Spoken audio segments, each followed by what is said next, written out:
Hey everyone, What If Fan here, bringing you another exciting part of What If Transmigrated as a Kanto gym leader. You can find the fanfic title and the original author's name on my Patreon page. Make sure to check it out and show them some love. If you enjoy the video, don't forget to like, subscribe, and ring that notification bell so you never miss an upload. Quick update. What If sign-in system in high school DxD will be going on hold soon, since we've nearly caught up with the author. So now, I need your help picking the next project for the channel. I'm currently deciding between these three fanfics. What if Gacha system in modern family world? What if Natsu has dual elements? What if transmigrated in one piece and becoming a marine? Please vote in the poll and let me know which story you'd like to see next. I'll take the top pick and start working on that series next. Also check out my Patreon channel for early releases of all the series, where you can find all the series released one day ahead of YouTube. Alright, let's jump into it. Chapter 101, Dylan, she's your childhood friend. A champion-level dragon-type trainer. Hearing Zinnia's words, Eileen and Lily were both very surprised. A champion-level trainer is at the top of the ranks in any region. Such an opponent is undoubtedly extremely formidable.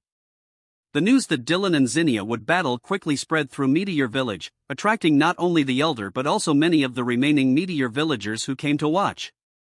In the open space in front of the village. Then I'll be the referee. Ito stepped forward without hesitation. Unfortunately, Meteor Village was quite primitive and lacked scoreboards or similar facilities, but that wasn't a big issue. Now the battle between Dylan and Zinnia begins. The battle rules are 6 versus 6. Both sides can switch Pokemon, and the battle ends when one side's 6 Pokemon are all unable to continue. The other side wins. The battle starts. Ito waved a small flag and then stepped off the battlefield. Dylan. Zinnia took out a Pokeball, enlarging it and pointing it at Dylan, her face showing a bright and fearless smile, full of heroic spirit. Since Aster left, I have been honing myself on my Pokemon day by day, and I have finally become who I am now. The fangs and claws of dragons are their most powerful weapons. Can you withstand them? Seeing that Dylan remained unfazed, Zinnia threw the Pokeball with force. Goodra! The Pokeball opened, and a bipedal dragon appeared before Zinnia. It was a tall and robust figure, mostly purple, with very smooth skin, a thick and massive tail, and a layer of slime on its body. This was Goodra, the final evolution of Gumi. Drip Goodra, Dragon-type, Dragon Pokemon. Ability, Hydration. Signature moves, Draco Meteor, Muddy Water, Body Slam, Dragon Pulse, Rain Dance, Dragon Breath, Dragon Claw, Thunderbolt. Description. This Pokemon is very affectionate toward people. It gets lonely when its trainer is not around and cries sticky tears. The first Pokemon was Goodra. Lily, who wasn't a trainer herself, clicked her tongue in admiration as she read the Pokédex information on Goodra. Although she wasn't a trainer, she knew that being called a late-blooming Pokemon was extremely rare and valuable. That's really strong, Eileen said, her lips pressed together, her brows slightly furrowed. Just from Goodra's aura, one could sense that its strength was likely very high. On the battlefield. This Goodra is probably at least level 65 or higher. Dylan carefully observed Goodra, pondering. He had a Goodra himself, but his Goodra was probably not as high a level as Zinnia's. In that case, he would need to slightly adjust his strategy. Although he had Articuno as backup, Zinnia's strength was higher than anticipated. Incineroar, prepare for battle. Dylan threw out Incineroar's Pokeball. Incineroar landed, opening its arms and roaring fiercely at Goodra, showing a menacing pose. Oh, is this the evolved form of the Litanizant? Ito's eyes lit up as he took out his Pokédex to check Incineroar's information. He nodded in satisfaction as he read, clearly proud of his son. Incineroar? Zinnia recalled Incineroar's type. Though she had never seen an Incineroar before, knowing its type was enough. Incineroar! Incineroar roared at Goodra, and under its imposing presence, Goodra's physical attack was lowered by 1 stage. Intimidate ability. Goodra, use Muddy Water. Zinnia remained unperturbed and decisively commanded Gudra. Her Gudra specialized in special attacks. Gudra let out a dragon's roar, and water blue energy began to shine from its body. Water-type muddy water. Fake out. The black and red figure dashed toward Gudra with lightning speed and slapped Gudra hard on the face. Gudra's muddy water was interrupted, and it staggered back, covering its face and retreating a few steps. Seeing this, Zinnia tilted her head slightly. Taunt. Incineroar, with one hand on its waist and the other pointing at Gudra, began to insult Gudra, causing its eyes to become increasingly fierce, its breathing heavy, and it was clear that Incineroar was cursing harshly. After the taunt, Incineroar returned to Dylan's pokeball in a flash of white light.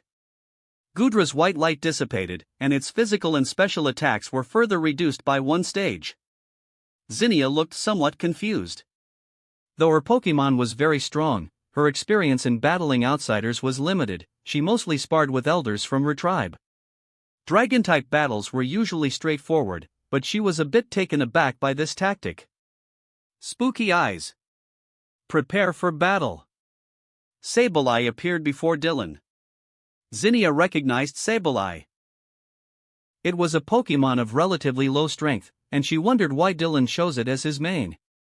Nevertheless, even though Gudra had been weakened twice by Incineroar, its power was still far beyond what Sableye could handle. Gudra gathered dragon energy in its mouth. Fake out. The small Sableye dashed at Gudra at high speed and swiped its claws at Gudra's face. Gudra's dragon pulse was interrupted again, and it covered its face, staring blankly at Sableye. Zinnia was silent, and Sableye used fake out once more. Taunt. Sableye's eyes sparkled with an eerie light as it showed off, extending its small claws and making a show of bravado. Gudra's forehead veins bulged, and its eyes seemed to flicker with flames. Its anger had reached its peak. This. Zinnia frowned, sensing that something was off. Gudra, Dragon Pulse. But no matter what, they needed to attack. Gudra, usually gentle, was already extremely angry after 2 slaps and 1 taunt, and its dragon energy was now fully charged. Just then, a beam of light struck Sableye, and it was returned to Dylan's Pokeball by him. After recalling Sableye, Dylan fell into deep thought. Zinnia tightened her lips, her hand unconsciously clenching into a fist. But after waiting for a while, Dylan still hadn't sent out his Pokemon. Acting as the referee, Ito immediately warned Dylan. "What's wrong, Dylan? Delaying the battle like this is against the rules." Everyone, including Zinnia, looked at Dylan in confusion. "I was thinking, if I send out Incineroar again and then repeatedly switch with Sableye, that shouldn't be against the rules, right?" Dylan hesitated for a moment but decided to voice his thoughts. "What the heck?" Hearing Dylan's words, Ito and the others were stunned. They instantly understood what Dylan meant. Yes, Dylan could indeed send out Incineroar again, using Intimidate plus Fake Out, then swap to Sableye, repeating the cycle. It wouldn't take long before Gudra's physical and special attacks would be reduced to the minimum, turning it into a powerless opponent. Moreover, once Dylan switched to Sableye for the second time and used Mean Look, Gudra would struggle to continue the battle. Zinnia's eyes widened, her pupils dilating as she stared in shock at her childhood friend Dylan. "No way! How could you do this? You weren't like this before, Dylan." "Technically, that's not against the rules, but Dylan." As the referee, Ito hesitated, trying to phrase it as gently as possible. "Zinnia is your friend. You understand what that means, right, Dylan?" The underlying message was clear: even if you want to play dirty, you shouldn't completely disregard basic decency. Plus, this is in her own village. The silent elder. The embarrassed Lily, hee. Eileen. "I understand." Dylan sighed with some regret. Indeed, since they hadn't seen each other for so long, he should at least give Zinnia some battle experience and not be too inhumane. In that case, Drapion. Prepare for battle. Dylan threw out his third Pokeball. Seeing that it wasn't Incineroar, Zinnia secretly breathed a sigh of relief. Though the strategy was a bit annoying, Dylan was still a good person. Just as gentle as before. A poison/dark type Drapion. Dylan, are you a dark type specialist? Zinnia recognized Drapion and curiously asked Dylan, noting that he had already used 3 dark type Pokemon. That's right. I'm using a dark type team. Dylan nodded. I see. Zinnia understood why Dylan's strategy was so unique. With a dark type team, no tactic would be too surprising, given their nature. Let's continue then. Zinnia, now reinvigorated, flashed that spirited smile once again. Goodra. Dragon Pulse. For the third time, Goodra opened its mouth to gather dragon energy, and this time, it finally succeeded. Goodra was practically in tears. This was the first time it had successfully unleashed a move in the entire battle. Toxic Spikes. Zinnia looked at Dylan in confusion. Toxic Spikes? A dragon-shaped wave of energy shot toward Drapion, hitting it directly and causing an explosion, but the Dragon Pulse didn't have a type advantage over Drapion. Moreover, Goodra's special attack had already been weakened once. Drapion let out a pained cry but withstood the attack, using its pincers to scatter the toxic spikes into the air. The spikes burst in midair, and a layer of purple fluid sank into the ground, causing the surface to glow with a dark purple light before returning to normal. Zinnia's frown deepened. Unlike in Kanto, toxic spikes weren't well known in Hoenn, especially to Zinnia, who had only recently left Meteor Village. But Zinnia knew that Dylan wasn't a simple opponent, so those toxic spikes definitely had some trick behind them. It's here. Dylan's specialty, the toxic spike strategy. Eileen's eyes lit up, her tone excited. Sister Eileen, are toxic spikes really that powerful? Lily asked innocently. Very powerful. Dylan was the pioneer of this strategy. Now, the toxic spikes tactic is famous throughout Kanto. Though not for the best reasons, and Dylan has been cursed behind his back more times than one could count for it. Dylan is amazing. Lily gasped, covering her mouth in astonishment. Famous throughout Kanto, wow. Just watch, Lily.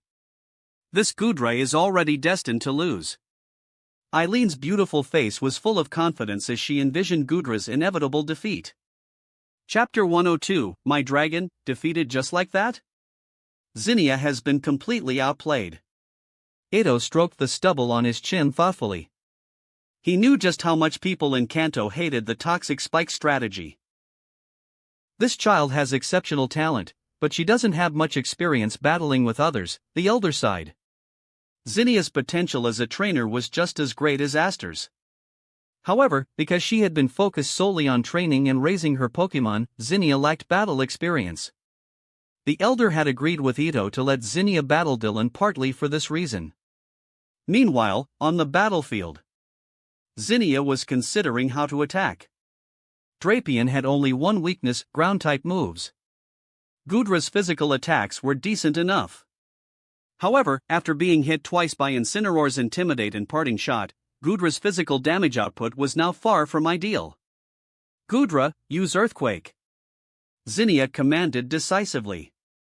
Even if it wasn't at its best, a super-effective Earthquake would definitely deal more damage than a regular special attack. Goodra raised a foot and stomped down hard, but just as its foot touched the ground, Goodra's movements froze, a look of pain crossing its face. A strange, deep purple toxic light spread across Goodra's body. It was the effect of toxic spikes. What's this? Zinnia was stunned, her brow furrowing immediately. Pin Missile. A barrage of white pin missiles rained down, relentlessly striking Goodra, who had just finished enduring the effects of toxic spikes. Boom! Boom! Boom! The sound of continuous explosions filled the air, mingled with Goodra's pained cries. Even though Pin Missile, a bug-type move, wasn't super effective against Goodra, it still dealt solid damage, and it really hurt. As the bombardment of Pin Missiles ended and the dust began to settle, Goodra reappeared, now covered in numerous wounds. It seems like Dylan has the upper hand, Lily blinked her large eyes. So far, Goodra had hardly touched Dylan's Pokemon, yet it had been attacked several times. Well, it's Dylan after all, Eileen smiled brightly. Zinnia didn't know what the spectators were thinking, but she was definitely feeling the pressure, and she was unwilling to back down. After all, her Gudra was supposed to be strong. Gudra, earthquake. Zinnia urged Gudra, thinking that she had to land at least one hit. Gudra lifted its foot and stomped down hard, causing the ground to shake violently. The shockwaves raced toward Drapion. Earthquake, Dylan chuckled lightly. Drapion raised its tail and slammed it down on the ground, sending its own shockwaves forward. The two earthquake waves clashed violently, canceling each other out, and the battlefield returned to silence. Dragon Pulse. Realizing that Earthquake wasn't going to work, Zinnia decided to try a long-range attack to create an opening. Drapion, charge in, Dylan ordered after a moment of thought. Gudra began to gather pure dragon energy in its mouth, launching a swift dragon pulse. But Drapion moved its legs, dodging the dragon pulse with surprising speed for its large size, and rushed toward Gudra. Drapion was actually quite fast. Gudra, retreat and use muddy water. Zinnia remained calm. Gudra started to back away, but after only 2 steps, it froze again as the deep purple toxic light appeared on its body, causing it to wince in pain from the toxic spikes. Again with the toxic spikes. Zinnia's eyes widened. How could this be? Could the toxic spikes activate multiple times? But in that moment, Drapion had already reached Gudra, its lightning-fast tail shooting out and wrapping around Gudra's throat, slamming it to the ground. Gudra! Zinnia stared in shock at Drapion's outstretched tail.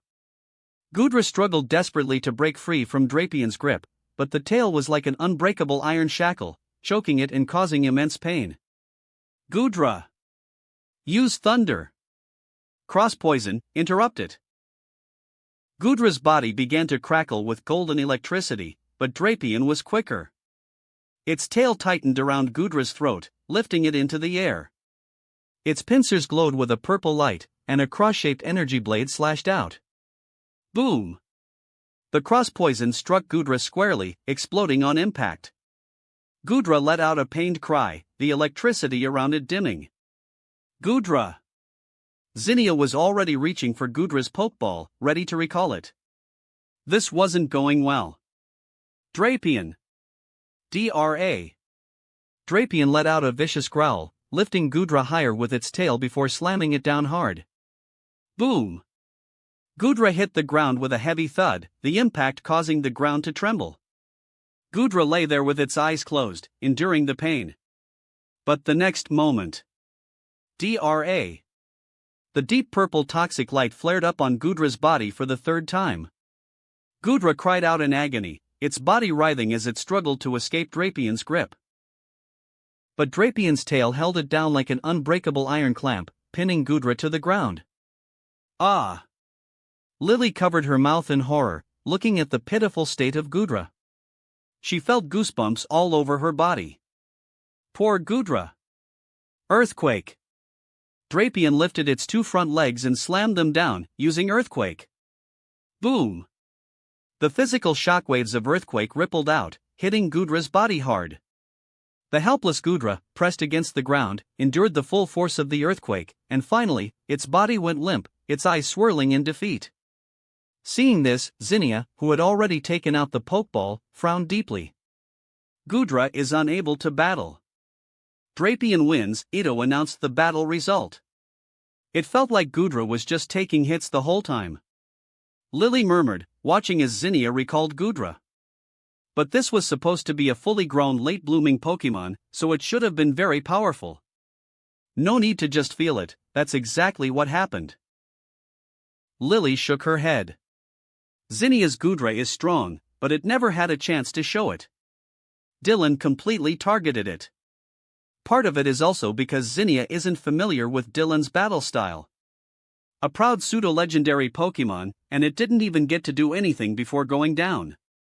Ito clicked his tongue lightly twice, thinking, as expected of my son. Even a champion-level ace was completely outplayed. On the field. Zinnia looked at the pokeball in her hand containing Gudra for a long time. My dragon was defeated just like that? Zinnia then raised her head to look at Dylan and his Drapion on the other side. After a while, a smile reappeared on her pretty face. "Dylan, you're really strong," Zinnia remarked, though the intensity in her eyes only grew stronger. "The battle has only just begun, right, Zinnia?" Dylan chuckled softly. In terms of levels, his Drapion certainly wasn't as strong as that Gudra. But Gudra's physical defense was lacking, and after being weakened by Incineroar's Intimidate and subjected to toxic spikes, Drapion was able to shine as it did in the recent battle. Yes, it nearly took down a Dragon-type pseudo-legendary without a scratch. That's right. The battle has only just begun. Zinnia took out a second Pokeball and threw it high. "My second dragon is this one. Altaria." With a melodious cry, a stunningly beautiful Altaria floated in front of Zinnia. Its sky-blue body and fluffy wings, which resembled clouds, covered most of its form, with two ribbon-like feathers fluttering atop its head. It was indeed a very beautiful Pokémon. Deep Altaria, Dragon/Flying type, the humming Pokémon. Ability, Natural Cure. Moves, Dragon Pulse, Sky Attack, Perish Song, Moonblast, Cotton Guard, Safeguard, Defog, Egg Move. Description: it flies gracefully through the sky while singing a beautiful melody, captivating all who hear it. This Altaria seems really strong, even stronger than Mom's. Lily blinked her bright eyes as she looked at the Pokédex entry for Altaria. Silly child, I can't compare to Zinnia. Amelia didn't know whether to feel happy or amused when she heard this. How could her Altaria compare to Zinnia's? That was giving her way too much credit. Lily seemed to realize she'd said something silly, so she touched her lips with a dazed expression, trying to use her cuteness to cover it up. A dragon-type traitor, huh? So it inherited Defog as well. Dylan watched Altaria with great interest. One can't deny it, Altaria is indeed very beautiful, and even more so after it mega-evolves. Altaria, use Defog, Zinnia ordered decisively. Altaria chirped sweetly as its cotton-like wings flapped, stirring up a powerful gust that swept across the field, clearing away all the toxic spikes on the ground. This is a bit troublesome. Dylan pondered how to deal with Altaria. In reality, Altaria isn't an offensively strong Pokémon. Even at the champion level, it remains that way. The main problem now is that Altaria can fly, and it has high defenses. Unlike Gudra, whose physical defense is weak, Altaria's defenses are quite balanced. The most important thing is that Altaria has a wide range of moves, including Safeguard, which protects it from status conditions. Moreover, Altaria, use Cotton Guard. Zinnia ordered Altaria once again. Rock Slide. Dylan didn't hesitate. Drapion growled at Altaria as chunks of rock formed and shot towards the Altaria in the sky. Rock-type Rock Slide. Altaria's fluffy cotton wings suddenly puffed up even more, enveloping it like a cloud. The rocks from Rock Slide hit Altaria dead on, and it cried out in pain as its body was pushed back. However, due to the fluffiness of its wings absorbing the impact, the damage it took was limited. Just like Blastoise's shell or Drapion's flexible pincers, Altaria's cotton wings effectively absorb physical attacks, a feature that isn't represented in the games. In the next moment, the cotton returned to normal, and Altaria's body glowed with a white light. The grass-type move Cotton Guard, which sharply raises the user's defense by 3 stages. Dylan raised an eyebrow. Zinnia really is choosing to power up Altaria. Well, it makes sense. If Altaria doesn't power up, its offensive capability is pretty mediocre. Altaria, use Dragon Dance. But after boosting its defense, Zinnia ordered Altaria to use Dragon Dance. Altaria sang a beautiful melody as it flapped its cotton wings, moving its body in a mystical, ancient dance. Its body began to glow with a faint blue light. This is the Dragon-type move Dragon Dance. It boosts the user's speed and attack. And Drapion could only look up, glaring at Altaria as it performed its dance in the sky. Alright, fine. So greedy, huh? You're not even considering my Drapion as a threat, are you? Dylan hesitated, wondering if he should have Drapion start powering up as well or just bring out Articuno to finish off this showy, flashy Dragon-type traitor. Chapter 103, he is also a Draconid. Zinnia. You forced me to do this. Dylan's expression didn't change at all, but his hands moved swiftly, retrieving Drapion into its pokeball. Toxapex. Get ready for battle. Articuno was his secret weapon, so he had to save it for later. But that's okay. He still had his cute, shy, and harmless little Toxapex. Like a domed tent, Toxapex landed in front of Dylan, its two tentacles slowly rising, revealing its true form hidden behind them. Oh, it's that mischievous Toxapex. Ito's eyes lit up. He remembered it very well. This Toxapex was the evolved form of the Mariani he had sent to Dylan the first time. Back then, he had sent Dylan a Gumi, and this Toxapex was just sent along for the ride. But now, it seems that the Gumi, which he had put so much effort into sending, was just an afterthought. Toxapex, huh? Lily recalled, Toxapex was something she had heard of before. After all, it was a Pokemon native to their Alola region. Let's see how well Dylan has raised it. Ito was very interested in seeing what moves this Toxapex had learned. Baneful Bunker, Toxic, Recover, Toxic Spikes, Iron Defense, Pain Split. Ito's eyelid began to twitch uncontrollably. How did his son turn out to be so sinister? Fortunately, as he looked further, Toxapex had indeed learned quite a few normal battle moves, which allowed Ito to breathe a sigh of relief. My son is just so healthy. Ito sighed with emotion. On the field. A poison/water type Toxapex? Zinnia looked at Dylan with confusion. Wasn't he supposed to have a dark type team? Toxapex is special, so I added it to my team, especially since you're so strong, Zinnia. Dylan smiled calmly in response. Having one or two Pokemon that don't quite fit the team type is a normal thing. I see, Zinnia understood. That made sense, considering how powerful she was. But since it was Toxapex, it probably knew a few Ice-type moves as well. Zinnia's sharp eyes narrowed slightly. Water and ice often go hand in hand, but that's okay. Now that her Altaria had been strengthened, it was very powerful. And in the air, Altaria had completed its dragon dance, its aura becoming even more imposing. Altaria, use Dragon Pulse. Light Screen. Zinnia decisively ordered Altaria, while Dylan immediately commanded Toxapex. He didn't have it use Haze to eliminate Altaria's buffs. Because Altaria's Cotton Guard increased its defense, it didn't matter. As for making Toxapex use Blizzard or Ice Beam, there was really no need right now. Even if he used Ice Beam, it would just be shattered by Altaria's Dragon Pulse. Toxapex's offensive power was pitiful, even weaker than Altaria's. Altaria opened its mouth and unleashed a fierce Dragon Pulse, while a semi-transparent light screen appeared in front of Toxapex, forming. Boom! The dragon-shaped pulse struck Toxapex hard and exploded. Toxapex grunted, but that was all. The semi-transparent light screen then merged into Toxapex's body. The light screen that reduces special attack damage was completed. Altaria, use Sky Attack.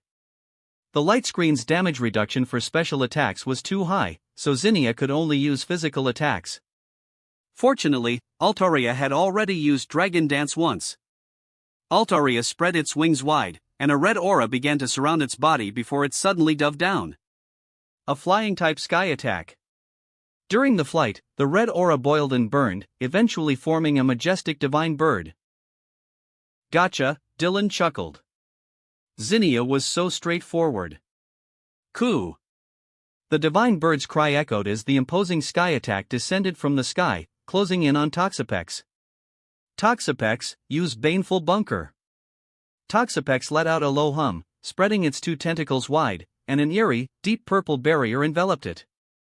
Toxapex's signature move, the poison-type Baneful Bunker. Seeing the strange deep purple barrier, Zinnia felt a bad premonition rising in her heart. Something was wrong. But it was too late for regrets now. Boom! Altaria's Sky Attack slammed heavily into the Baneful Bunker barrier, the divine bird's aura fiercely striking. Ripples spread across the barrier, but it remained solid. At the same time, purple fluid began to seep onto Altaria's body. Soon, the power of the Sky Attack was exhausted.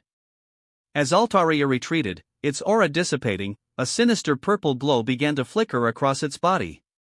Altaria suddenly froze, a pained expression appearing on its face. It was poisoned? Zinnia stared in shock at the poisoned Altaria. How could this be? Was it from that move that looked like Protect? Zinnia furrowed her brow. She had underestimated her opponent.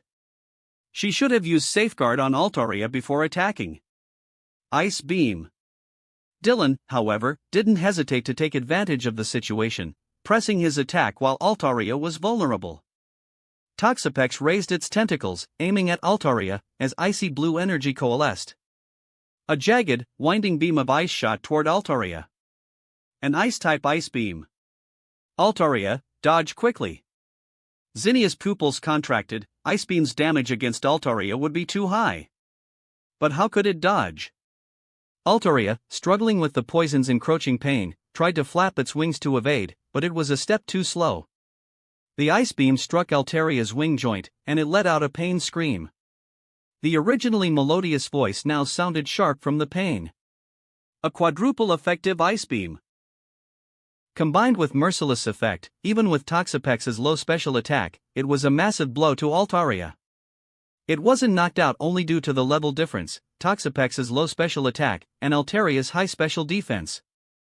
Even so, Altaria was severely injured, especially its wing, which was now drooping as its body plummeted. Another ice beam. Dylan quickly ordered Toxapex to continue the assault. Come back, Altaria. Zinnia wasn't foolish, she immediately recalled the heavily injured Altaria. Altaria's ability is Natural Cure, so as long as it is recalled, it can heal its status conditions. You're amazing, big brother. You almost knocked out another one. Lily was thrilled, as her big brother was performing wonderfully. Even though Dylan's Pokémon were odd-looking and not very attractive, they were really strong. That champion-level successor, Zinnia, was completely suppressed. Dylan has really become strong. Amelia also smiled with relief, her tone filled with pride. Amelia, Dylan isn't just good with dark types, is he? The old lady's cloudy eyes showed some thought as she asked Amelia. Yes, Grandma, Dylan is also extremely proficient with poison types, Amelia replied. Just as I thought, the old lady nodded. She could tell from the way Dylan skillfully used Drapion and this Toxapex. Dylan is truly unique, mastering both dark and poison types. But the old lady was still happy. After all, Dylan is Amelia's child, so he could be considered half a descendant of the Draconid people, right? Dylan is actually skilled with multiple types, but his other teams aren't fully assembled yet, Eileen quickly added. She believed Dylan's talent went far beyond what he had shown so far.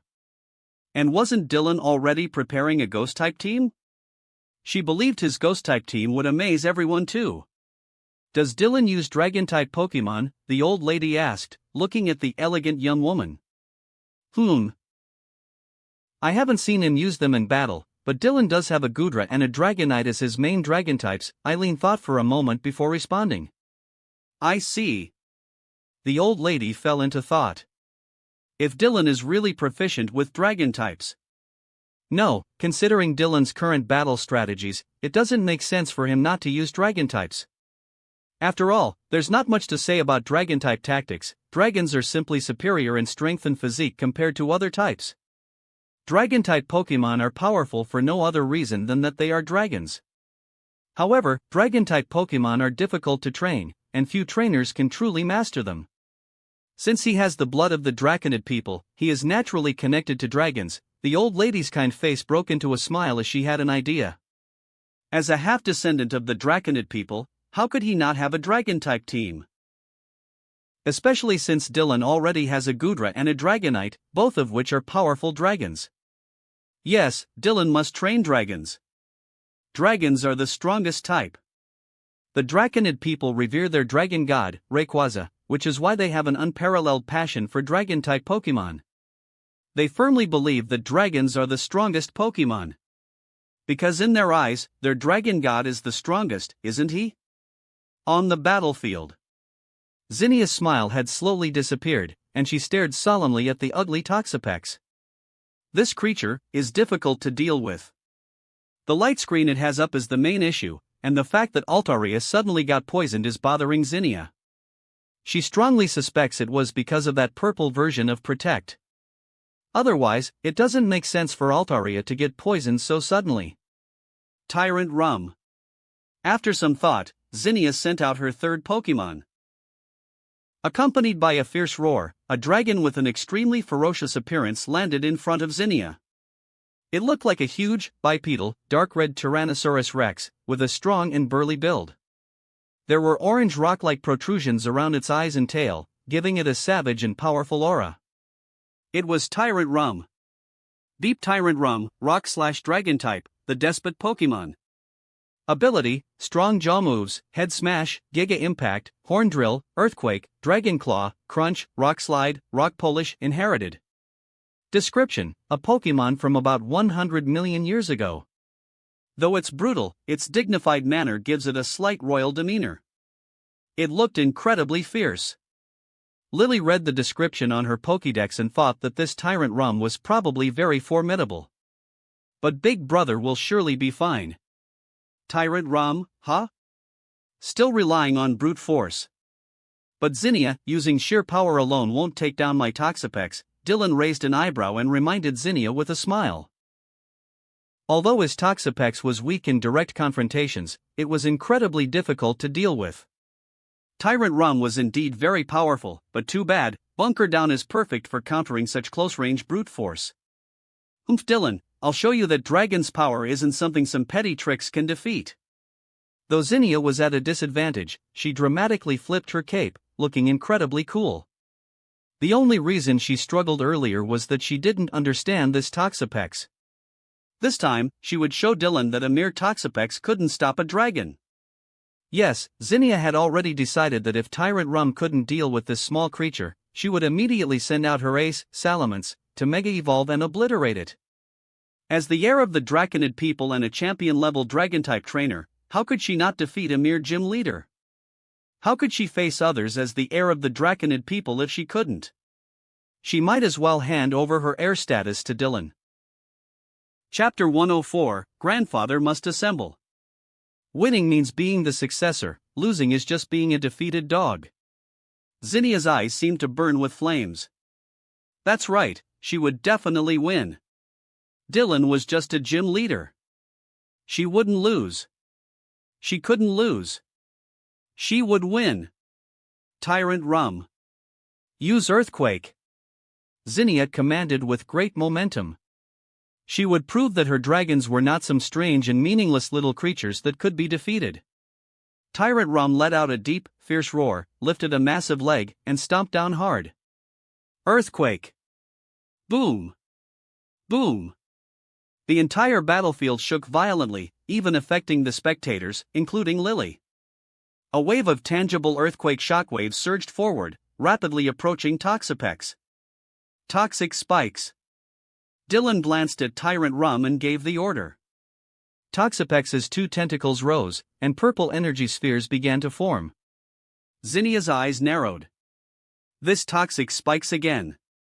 The earthquake shockwave passed through Toxapex's body. The base of Toxapex's tentacles showed signs of pain. Earthquake was super effective against it. Even though Toxapex had an extremely high defense, the damage was still significant. Tyrantrum's physical attack was also very high. But the toxic spikes were not interrupted. Toxapex released the toxic spikes into the air. The toxic spikes burst in the air like fireworks, with streams of purple liquid sinking into the ground. The ground flashed with a layer of purple eerie light before returning to normal.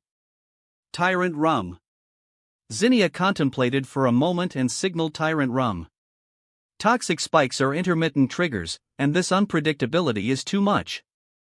It's better to have Tyrant Rum trigger the toxic spikes now than to be suddenly eroded by them later during the attack. Tyrant Rum stepped forward, and with that step, deep purple toxic light covered its entire body. The erosion from the toxic spikes made Tyrant Rum feel very uncomfortable. Recover. Toxapex took the opportunity to recover, a white glow gathering around it. Recover is a normal type move that can restore a large amount of health. After the recovery, Toxapex had almost completely healed from the damage caused by earthquake. Zinnia's expression was not so good. This thing could even recover? In that case, she had to attack continuously and defeat it in a short time. But this meant she would have to fight up close. What about the fortress? Tyrant Rum, dig. Zinnia quickly thought through her options. She had to press the attack. Tyrant Rum quickly dug a hole, leaving only a hole in its place. Reflect. Dylan commanded decisively. A metallic sheen covered Toxapex. Reflect, a steel-type move, significantly boosts the user's defense. Before Reflect was completed, the ground beneath Toxapex began to crack. Tyrant Rum, surrounded by yellowish energy, crashed into Toxapex, sending it flying. Toxapex cried out in pain. The dig damage was also high, but Reflect had already been completed, increasing Toxapex's physical defense by 2 levels. Wild Charge. Zinnia commanded without hesitation. Tyrant Rum roared and charged forward in a frenzied assault, using Wild Charge. Dylan squinted slightly. Was this a genuine attack or a feint? Zinnia couldn't possibly be unaware that the previous Alteria's poisoning was due to Fortress. Dylan hesitated. If he used Fortress now and Tyrant Rum stopped attacking at the last moment, he would be deceived, and the situation could collapse.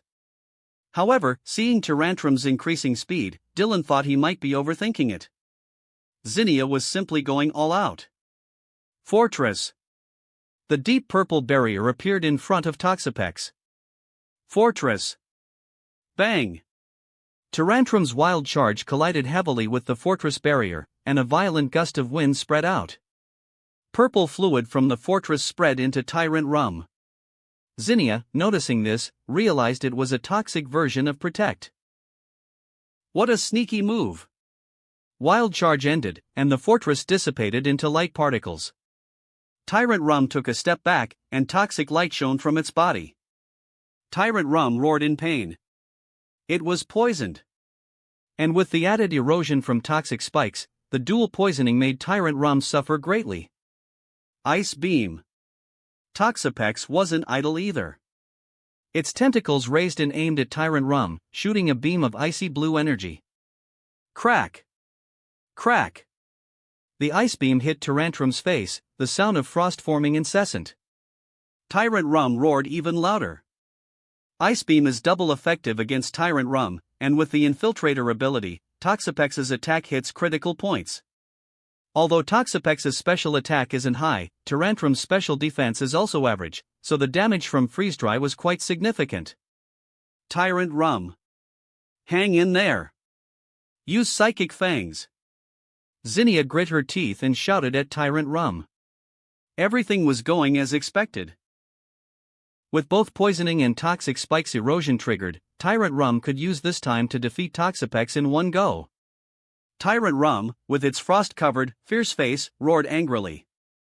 The sonic waves from the roar made Toxapex feel like it wanted to cover its mouth and nose. This guy has such a strong stench. The next moment, Tyrant Rum lunged at Toxapex, its colorful fangs biting down hard on Toxapex's tentacles, lifting and shaking it violently. Psychic Fangs of the Psychic type. Toxapex cried out in pain, its translucent barrier visible, being destroyed by the Psychic Fangs. Psychic is effective against poison, and with Tyrantrum's strong jaw ability, the power of Psychic Fangs was increased by 50%, dealing heavy damage to Toxapex. Just a pure brute, Dylan observed Tyrantrum's aggressive attacks with a raised eyebrow. This guy was relying on sheer force for an all-out assault. Toxapex, Ice Beam. Toxapex, enduring the intense pain, raised its tentacles again, aiming at Tyrantrum's face, gathering icy blue energy. Tyrant Rum. Shake it off. Tyrant Rum threw Toxapex heavily onto the ground. The impact made Toxapex grunt, and its tentacles lost their aim due to the weight. Earthquake. Tyrantrum's roar was deafening as it lifted its strong foot and stomped down on Toxapex. Earthquake. Lily nervously clasped her hands over her chest. Could Toxapex withstand this earthquake? Ice Beam. Dylan commanded without hesitation. It was coming right up. Toxapex struggled to raise its tentacles, gathering icy blue energy. Just then, Tyrantrum's descending foot halted.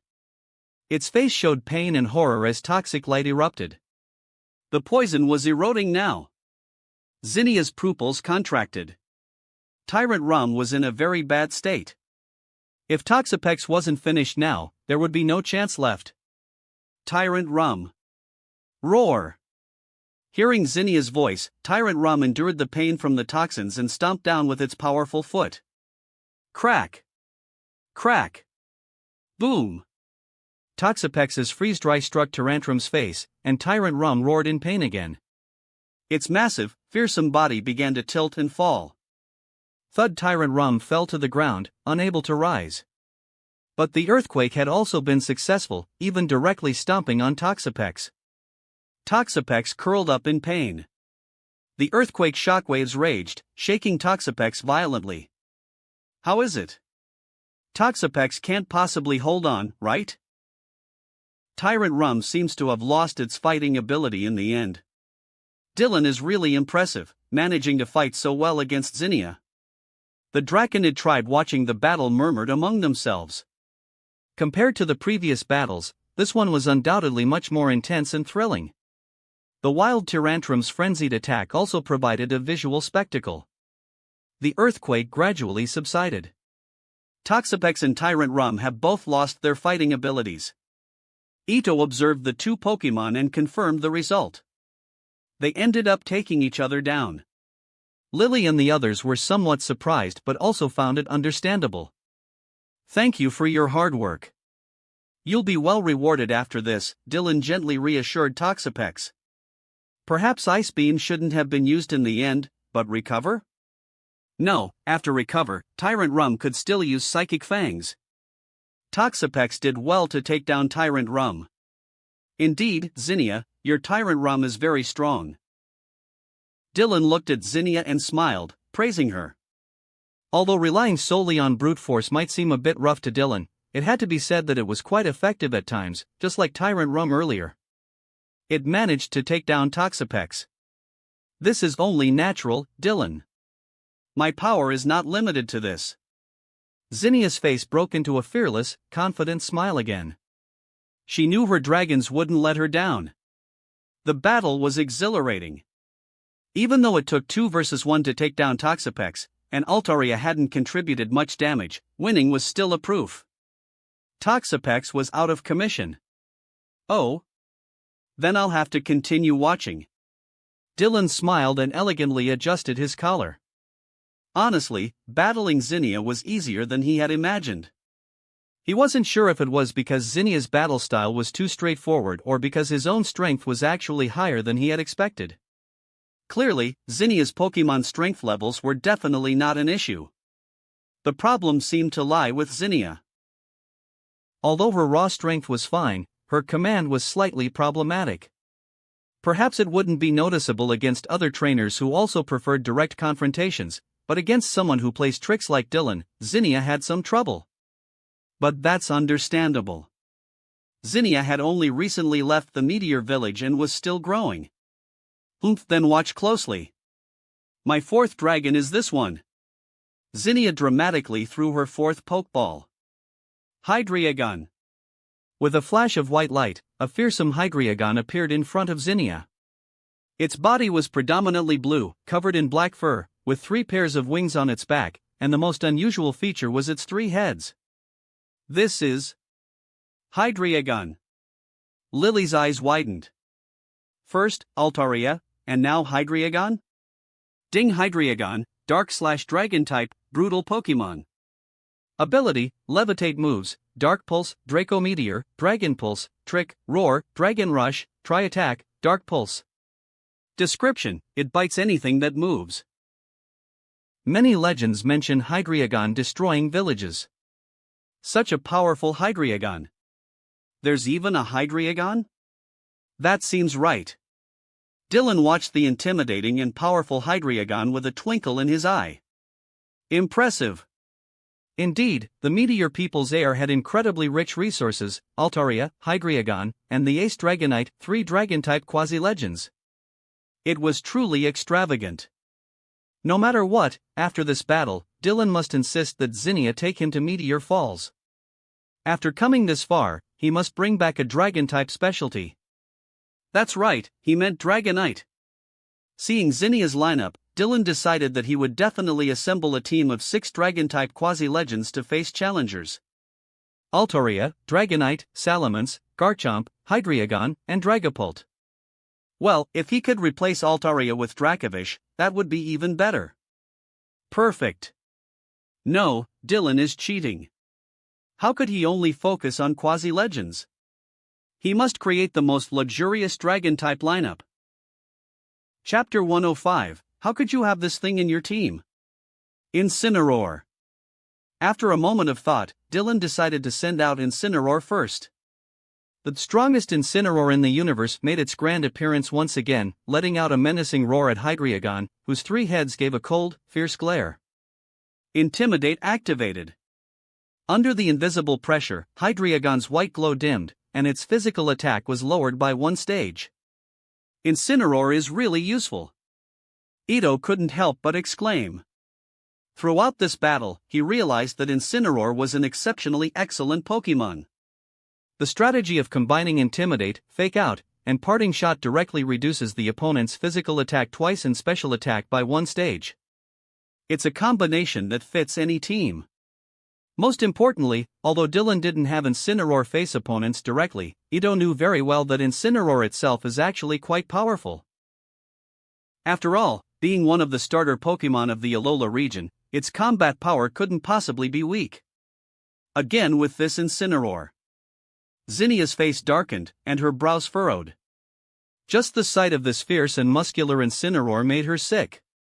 It's such a waste for it to be so big. It's a pity Hydreigon wouldn't chase after it, otherwise, she'd definitely make it taste defeat. There wasn't much else to say after that. With Fake Out followed by Parting Shot, under Hydreigon's cold and angry gaze, Incineroar retreated back into Dylan's Pokeball. Hydreigon ended up with its physical attack lowered by 2 stages and special attack by 1, significantly reducing its combat power. Zinnia didn't withdraw Hydreigon. There was no point. As long as Incineroar wasn't dealt with, any Pokémon that came out would have to endure this combo. Right now, she wanted to see what Pokémon Dylan would use to counter her Hydreigon. Meowha! Dylan decisively threw out his 5th Pokeball. Meow! With a lazy, magnetic purr, a humanoid, light green Pokémon elegantly stood up, arms spread in a haughty pose. It was Dylan's Meowscarada. Oh, this is Dylan's starter Pokémon. Ito's eyes lit up as he observed the Meowscarada, whose lazy demeanor masked a deep sense of malice and arrogance. He knew, of course, that Dylan's starter Pokémon was a Sprigatito, which had clearly evolved into this Meowscarada. Brother's starter Pokémon? Lily's bright eyes also lit up. As everyone knows, for a trainer, the starter Pokémon holds a truly unique significance. It's the first partner that accompanies you on your journey as a trainer. Regardless of its strength, its existence is extraordinary. So, for most trainers, the starter Pokémon is either their ace or a key member of their team, or at the very least, their most important friend and partner. Even if it eventually becomes less powerful than the rest of your team, its significance remains unparalleled. Beat Meowscarada, Grass/Dark type, Magician Pokémon.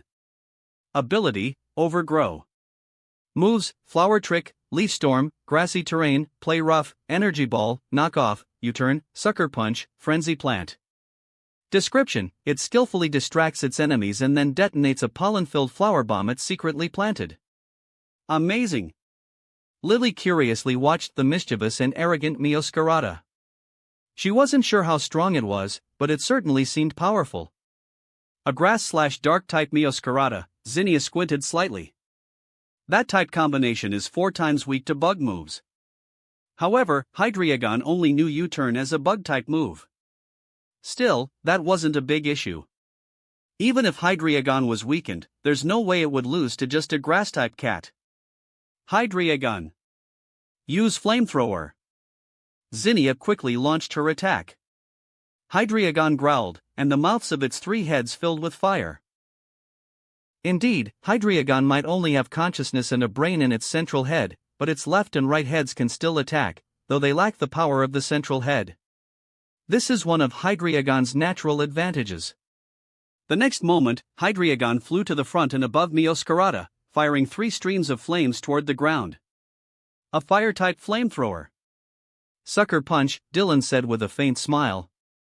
A sinister black light flickered in Meowscarada's eyes, and before the flames could hit, its light green figure vanished.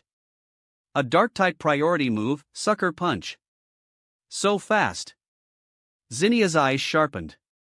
You could faintly see the extremely swift light green figure sprinting, then leaping high behind Hydreigon.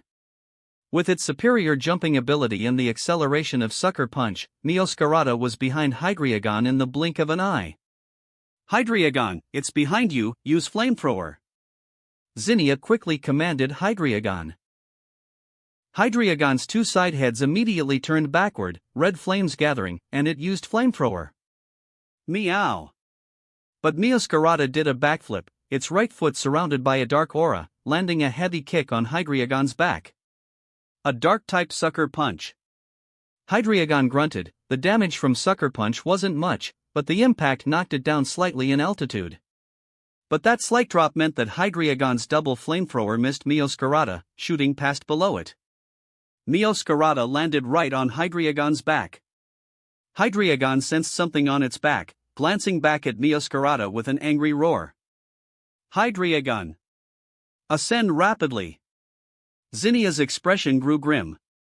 She needed to shake off Meowscarada, or Hydreigon would have trouble attacking.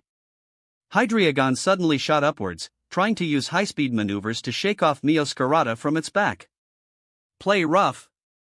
Dylan slowly raised a grin. What? Zinnia's pupils contracted. This grass cat actually knew play rough? At this moment, Meowscarada clung tightly to the black fur on Hydreigon's neck with one paw, while its other arm glowed with pink energy. A fairy-type play rough.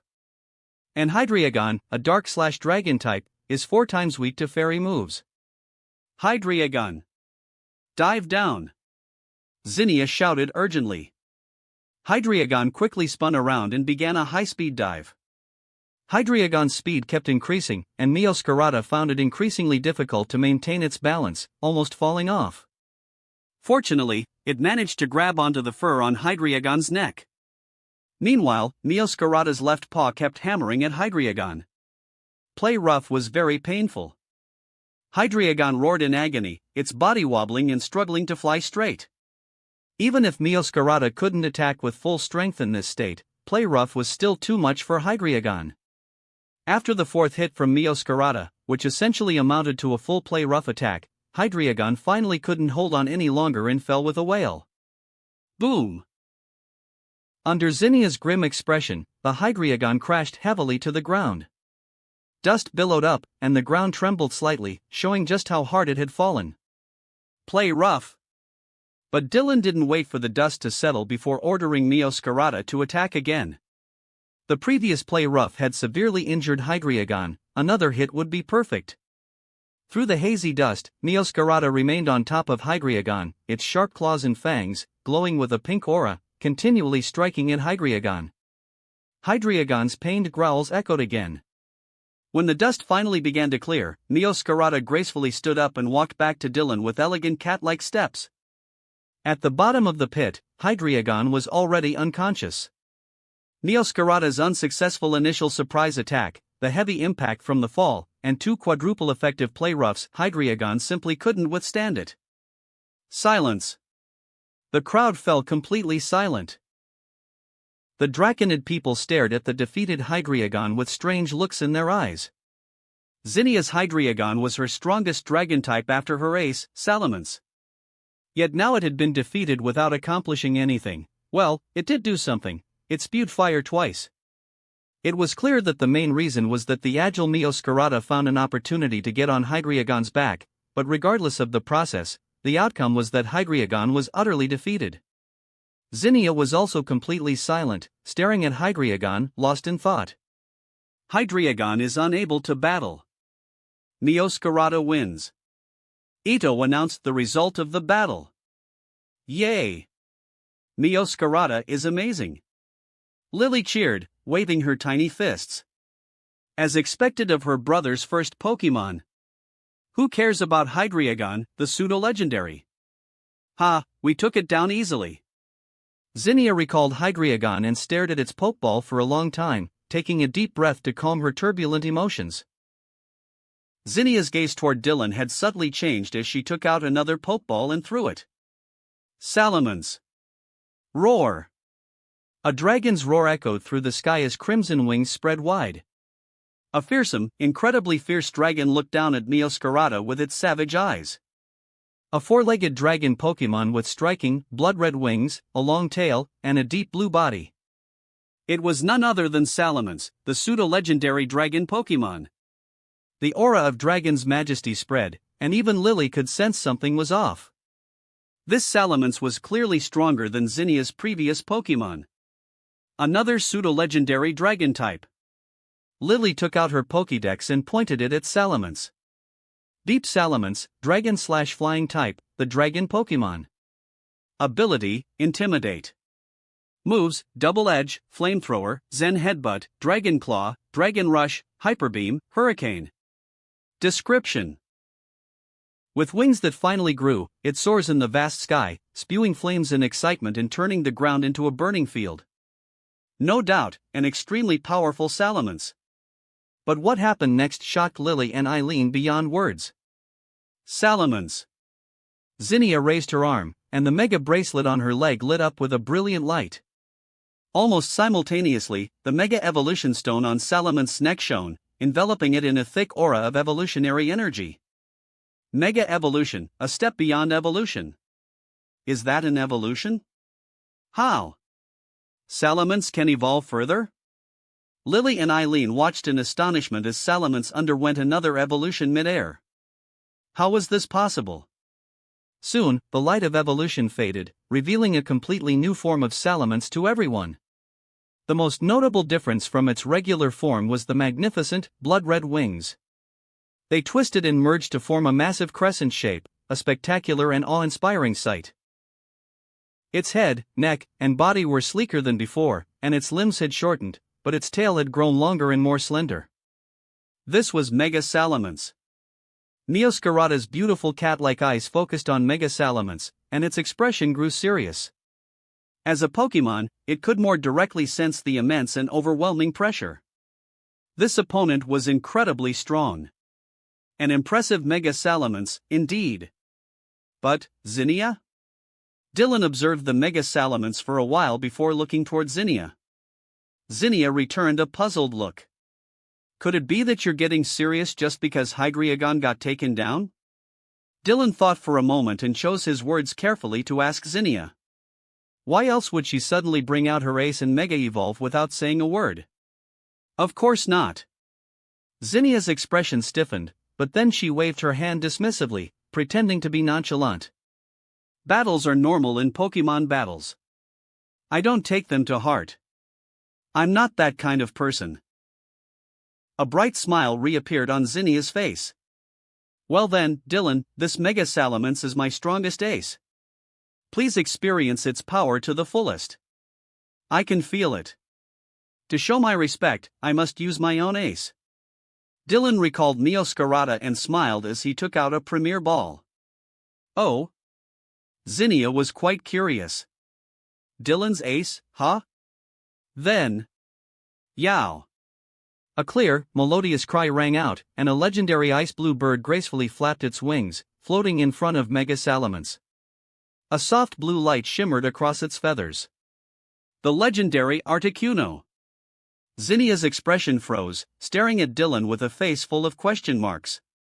It's one thing to have a Sableye on your Dark-type team, but you even added this thing?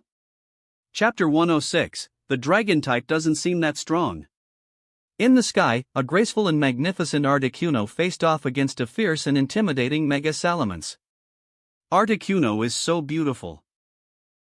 Lily's eyes sparkled like little stars, and she clasped her hands to her chest, gazing longingly at the Articuno that was slowly flapping its wings in the air, her girlish heart bursting with admiration. Oh wow, she really loves this elegant, noble, and magnificent ice bird. It's just too beautiful. right? And when Articuno flaps its wings, frost falls down. When it's hot outside, just a couple of wing flaps will make it super cool. Eileen, feeling like she had the right to speak, smiled and said, "That's amazing." Lily felt even more in love. But in reality, apart from these two, everyone else had extremely strange expressions at this moment, especially the Draconid people, whose gazes toward Dylan were starting to change. "Dylan, something's off with your team, isn't it? Weren't you supposed to be using a dark-type lineup?" After a moment of silence, Zinnia finally couldn't hold back and questioned Dylan. "People shouldn't deceive each other like this. What happened to the trust between people? You clearly said you were using a dark-type team, and we even dealt with your Toxapex earlier, but now you're bringing in an Articuno? Isn't this targeting? This is obviously targeting, right? This is totally targeting, you jerk." Even Zinnia was starting to panic at this moment.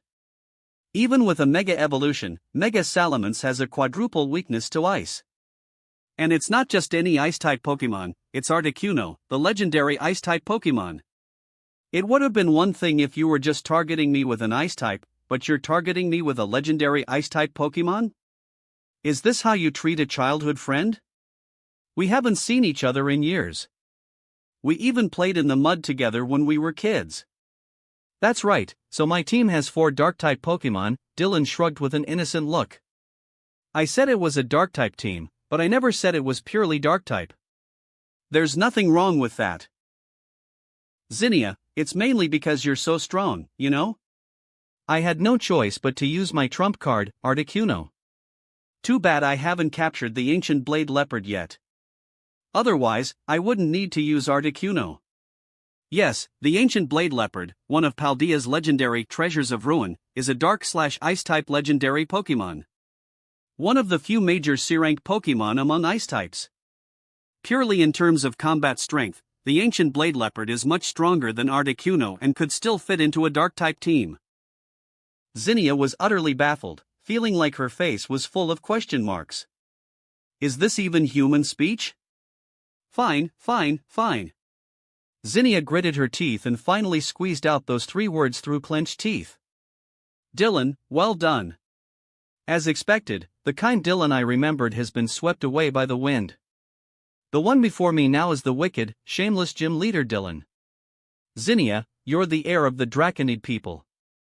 Can't you overcome this little setback? Or do you always act like this when you encounter ice types? Dylan sighed and spoke to Zinnia in a disappointed tone. Zinnia was startled by his words. She suddenly realized that Dylan was right. Why was she so emotionally shaken at the sight of Articuno? She was the heir of the Draconid people, a noble dragon-type trainer. Even against ice-type Pokemon, she must not back down. And Articuno is nothing to be afraid of. Humph. Dylan, you're underestimating me. Zinnia flashed her characteristic bright and fearless smile, tossing her cape back with renewed vigor. I am Zinnia. The heir Zinnia. At this moment, Zinnia's clear voice was full of spirit, so cool. You didn't disappoint me, Dylan smiled, offering praise. Of course. I'm coming for you, Dylan. I'm ready. Bring it on, Zinnia. Salamence, Stone Edge. Zinnia swung her arm with force. Even if it's Articuno, it couldn't possibly defeat her Mega Salamence. The bond between her and Salamence wouldn't be shattered by a mere ice type. Moreover, Articuno is quadruple weak to rock, and her Salamence knows a rock-type move, so who's really got the upper hand here? Yes, we can win. Mega Salamence roared, a sound that echoed through the heavens. Sharp stones materialized in front of it and then shot towards Articuno at high speed.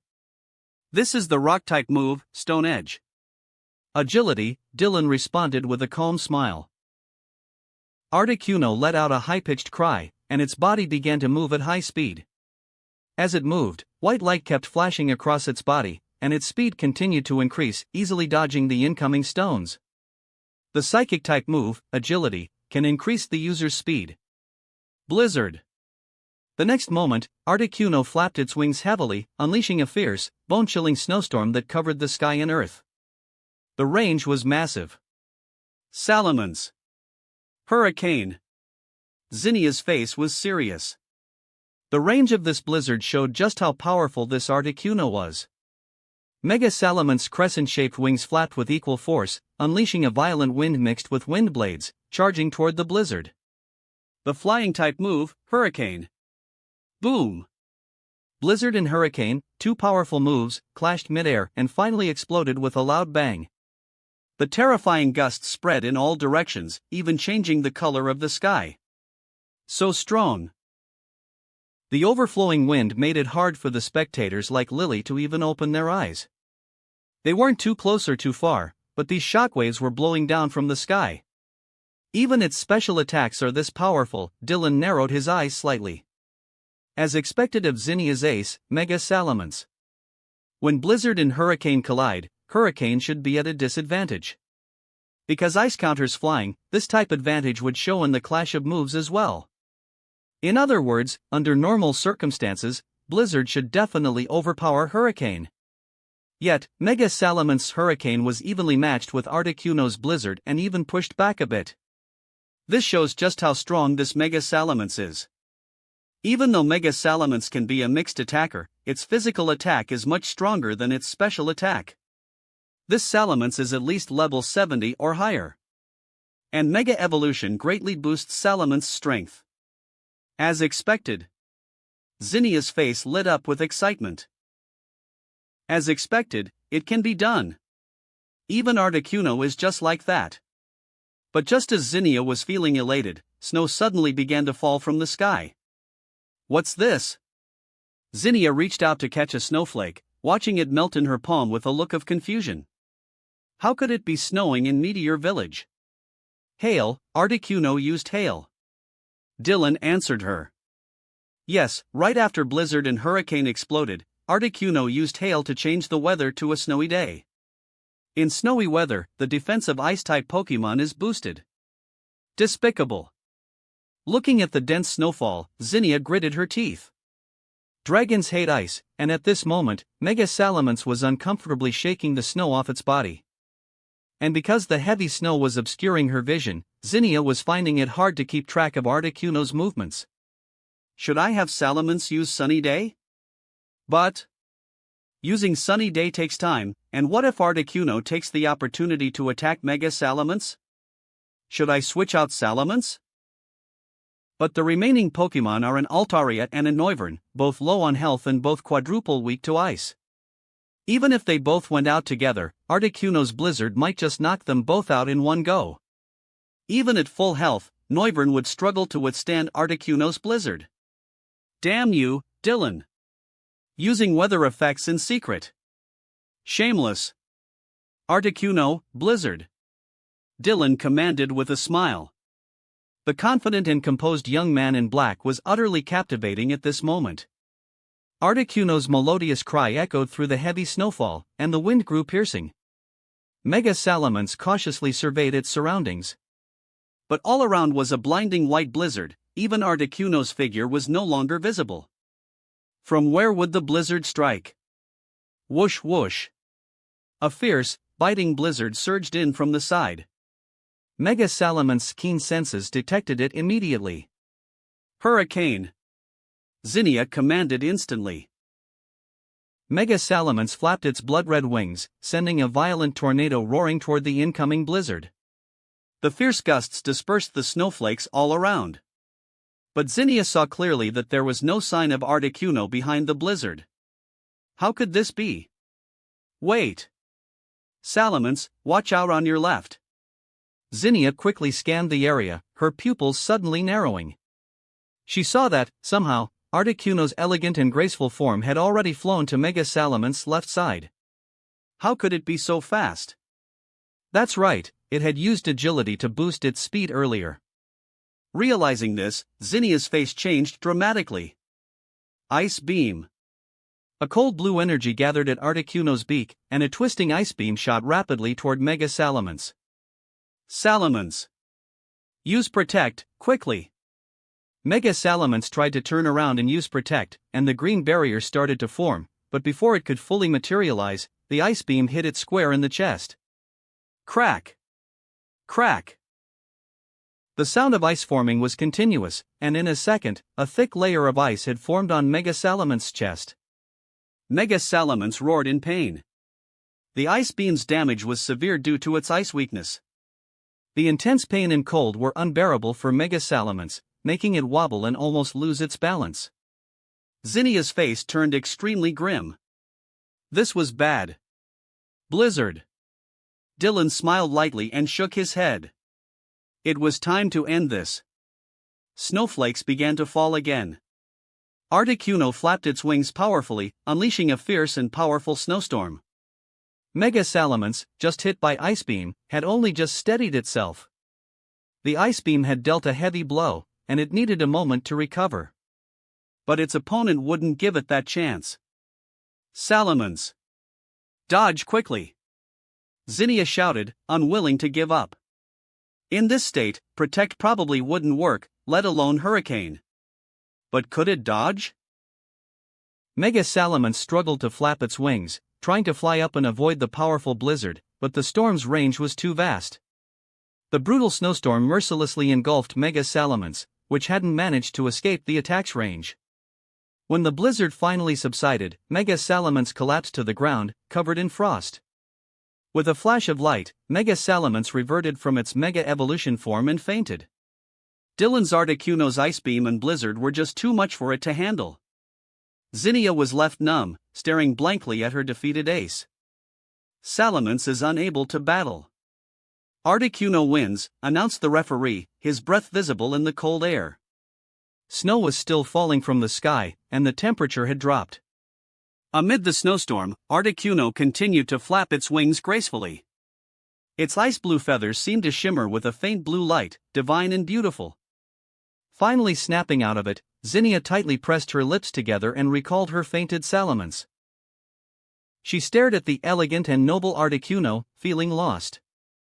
With her ace Salamence down, how could she continue the battle? It seemed impossible. How could Altaria and Noivern fight Articuno? There was no way to win this, right? Should she just surrender? But as an heir, that didn't seem right, especially with so many elders watching. If only Salamence wasn't 4 times weak to ice, Zinnia thought wistfully.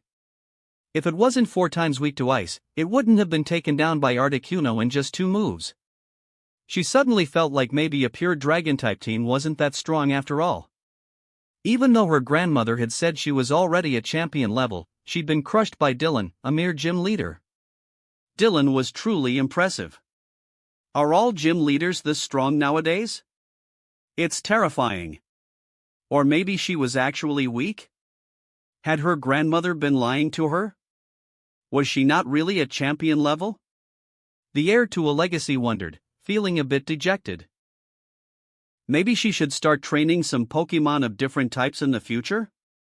That Incineroar seemed pretty good, and there were no clan rules saying she couldn't use other types of Pokemon. Chapter 107, Dylan, please help me. Salamence is unable to battle, Articuno wins. All 6 of Zinnia's Pokemon are unable to battle, so this match is won by Dylan. Ito announced the final battle result with a cheerful voice. Ha ha ha. How satisfying. So what if she's a descendant of the tribe? She still got easily crushed by Dylan.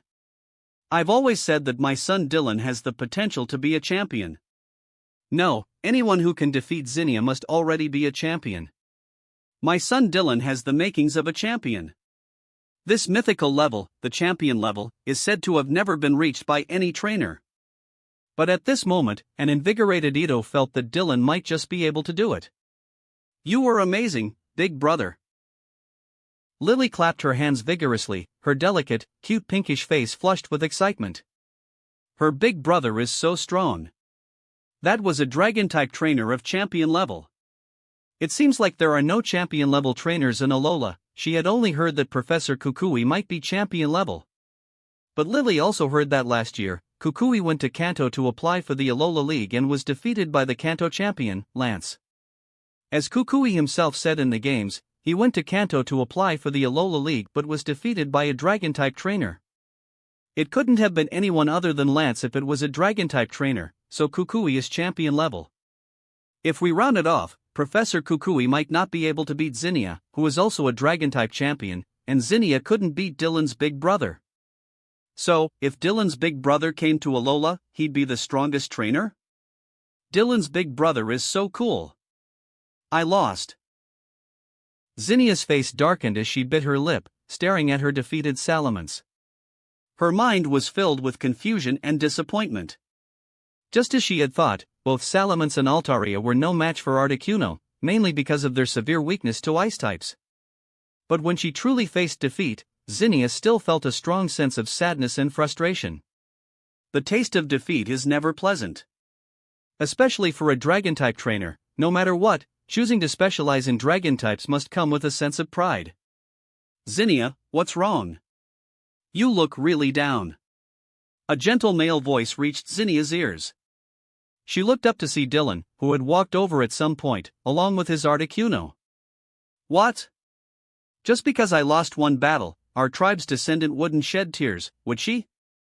Dylan's tone was humorous and playful, making Zinnia smile despite herself, and the bitterness in her heart faded a bit. Who do you think you're looking down on, Dylan? Zinnia snapped back, not in the mood for jokes. I lost, Dylan. You're stronger than me right now. After adjusting her emotions, Zinnia gracefully admitted her defeat. Yes, it was just a normal battle. But Zinnia was already seriously considering whether she should start training some other Pokémon next. She had to admit, the blow Articuno dealt her was significant. Her team of 3 dragons all had a quadruple weakness to ice, a significant flaw. Oh. But Zinnia, the way you're talking doesn't sound like you're convinced. Dylan raised an eyebrow, his smile growing wider. I'm not unconvinced, but next time I definitely won't lose to you. Zinnia huffed. Sorry, but if you can't beat me once, you're probably not going to beat me at all. Dylan shrugged. Unless you come to my gym in Kanto to spin the roulette and land on a type that suits you better for battle. Dylan thought for a moment and added. What is he talking about? Zinnia was full of confusion. I don't understand what you're saying. You'll understand when you come to my gym in Kanto. Don't forget our agreement before the battle, Zinnia. Of course, just tell me what you want me to do. Zinnia was straightforward. She wasn't someone who went back on her promises. I haven't decided yet, so let's leave it pending for now. Dylan's expression shifted slightly before he smiled and spoke. Zinnia looked at Dylan with a puzzled expression, but she didn't mind. It was just one thing, after all, no big deal. The battle with Zinnia was just a small episode, but it's worth mentioning that after the battle, the elder woman called out to Dylan. It's been so many years, Dylan. You've grown to be even more outstanding than before. The elder woman's voice was incredibly kind and gentle. It's been a long time since you came back to the tribe. I was going to give this to you when you left, but I think now might be more appropriate. The elder woman slowly took out a Pokeball from her pocket. It was a standard red and white Pokeball, but the focus was clearly on the Pokemon inside. Grandmother? Dylan was somewhat surprised. The elder woman was the elder of the tribe, currently the most senior member among the descendants of the tribe. Any Pokemon she gave away naturally would be special. I also heard from Eileen that you've been raising 2 dragon types, right? The elder woman's voice remained gentle, and upon hearing this, Zinnia was stunned. Yes. Dylan nodded. His Goodra and Dragonite were actually among his strongest Pokemon. Though, they hardly ever got the chance to battle. Dragon-type Pokemon are tough to raise, but once fully trained, their power is immense. Dylan, I think you'll be happy with this one. The elder woman handed the Pokeball to Dylan. Zinnia. Zinnia was certain that this Pokeball contained a Bagon, as the most precious young Pokemon in Meteor Falls was Bagon. Bagon's final evolution is Dragon plus Flying type, just like the Great Dragon Master's attribute. Therefore, the tribe greatly favored Salamence. However, after this battle, Zinnia also realized something. Salamence is indeed quite strong but suffers greatly from Ice-type weaknesses. Ugh, her mega salamence got knocked out in 2 hits. The memories attacked her again, and Zinnia rubbed her forehead, feeling a headache coming on. Thank you, grandmother. Dylan did not refuse and took the pokeball. Since it was a gift from the elder, it was only right to accept it. I'll train it well, Dylan promised the elder woman. Hee, I believe in you, Dylan. You're going to become a formidable dragon-type trainer. The elder woman seemed even happier now, her smile widening. She believed that since Dylan was so adept at using dark and poison-type Pokemon, there was no reason he wouldn't be great with dragon types. After all, Dylan also had the blood of the tribe in him. The elder woman believed that Dylan would certainly become an exceptional dragon-type expert in the future. With the battle over, everyone went their separate ways. Zinnia also fulfilled her promise, taking Dylan and the others around the village of Meteor Falls.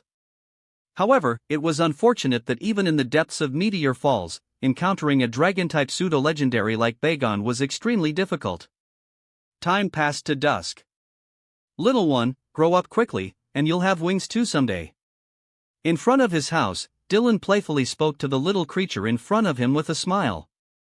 The creature had a blue body, 2 teeth protruding from the corners of its mouth, distinct black and white eyes, tiny little arms, and a gray, hard skull on its head. It was Bagon. Bagon, Dragon-type, Hardhead Pokemon. Ability: Rock Head moves, Scary Face, Headbutt, Dragon Breath, Bite, Ember, Dragon Rush, inherited. Description: dreams of soaring through the sky, repeatedly practicing jumping off cliffs, and in the process, its head becomes as hard as steel. Indeed, this was the Pokemon given to him by the old lady, and it was exactly as expected. Bagon. Bagon's eyes instantly lit up upon hearing this, excitedly looking at Dylan. That's right, it's true, so work hard and aim to evolve as soon as possible. Dylan patted Bagon's hard skull, which was indeed very tough. It seems that Bagon's kind has some strength. The reason its skull is so hard is due to frequent cliff jumps. Impressive. Bagon's fighting spirit instantly surged. Such a cute child. Seeing Bagon's excited state, Dylan couldn't help but smile. Now, the Dragon-type pseudo-legendary team had grown to 3. Without realizing it, there were already 3 dragons. Could it be that he actually had a strong affinity for dragon types? It wasn't bad, though. I knew you would come looking for me. Dylan heard footsteps behind him and turned around to see Zinnia. Shall we talk privately? Zinnia asked with a cheerful smile. Sure. Dylan and Zinnia walked to the outskirts of the village and sat on a large rock. The gentle setting sun cast their shadows long. Time flies so quickly. When we were sitting here together back then, there were 3 of us. Looking at the rushing waterfall in the distance, Dylan couldn't help but sigh. Yes, he hadn't returned to Meteor Falls for many years. Back then, he and Zinnia were children, and Aster was their caring older sister who would bring them here to watch the waterfall at dusk. In the blink of an eye, the 3 had become 2. Zinnia's smile slowly faded as she held the Pokemon named Aster silently. Zinnia, even though you haven't said it, I know you won't let this matter go, so can you tell me your thoughts? Dylan sighed lightly, looking at the air sitting beside him.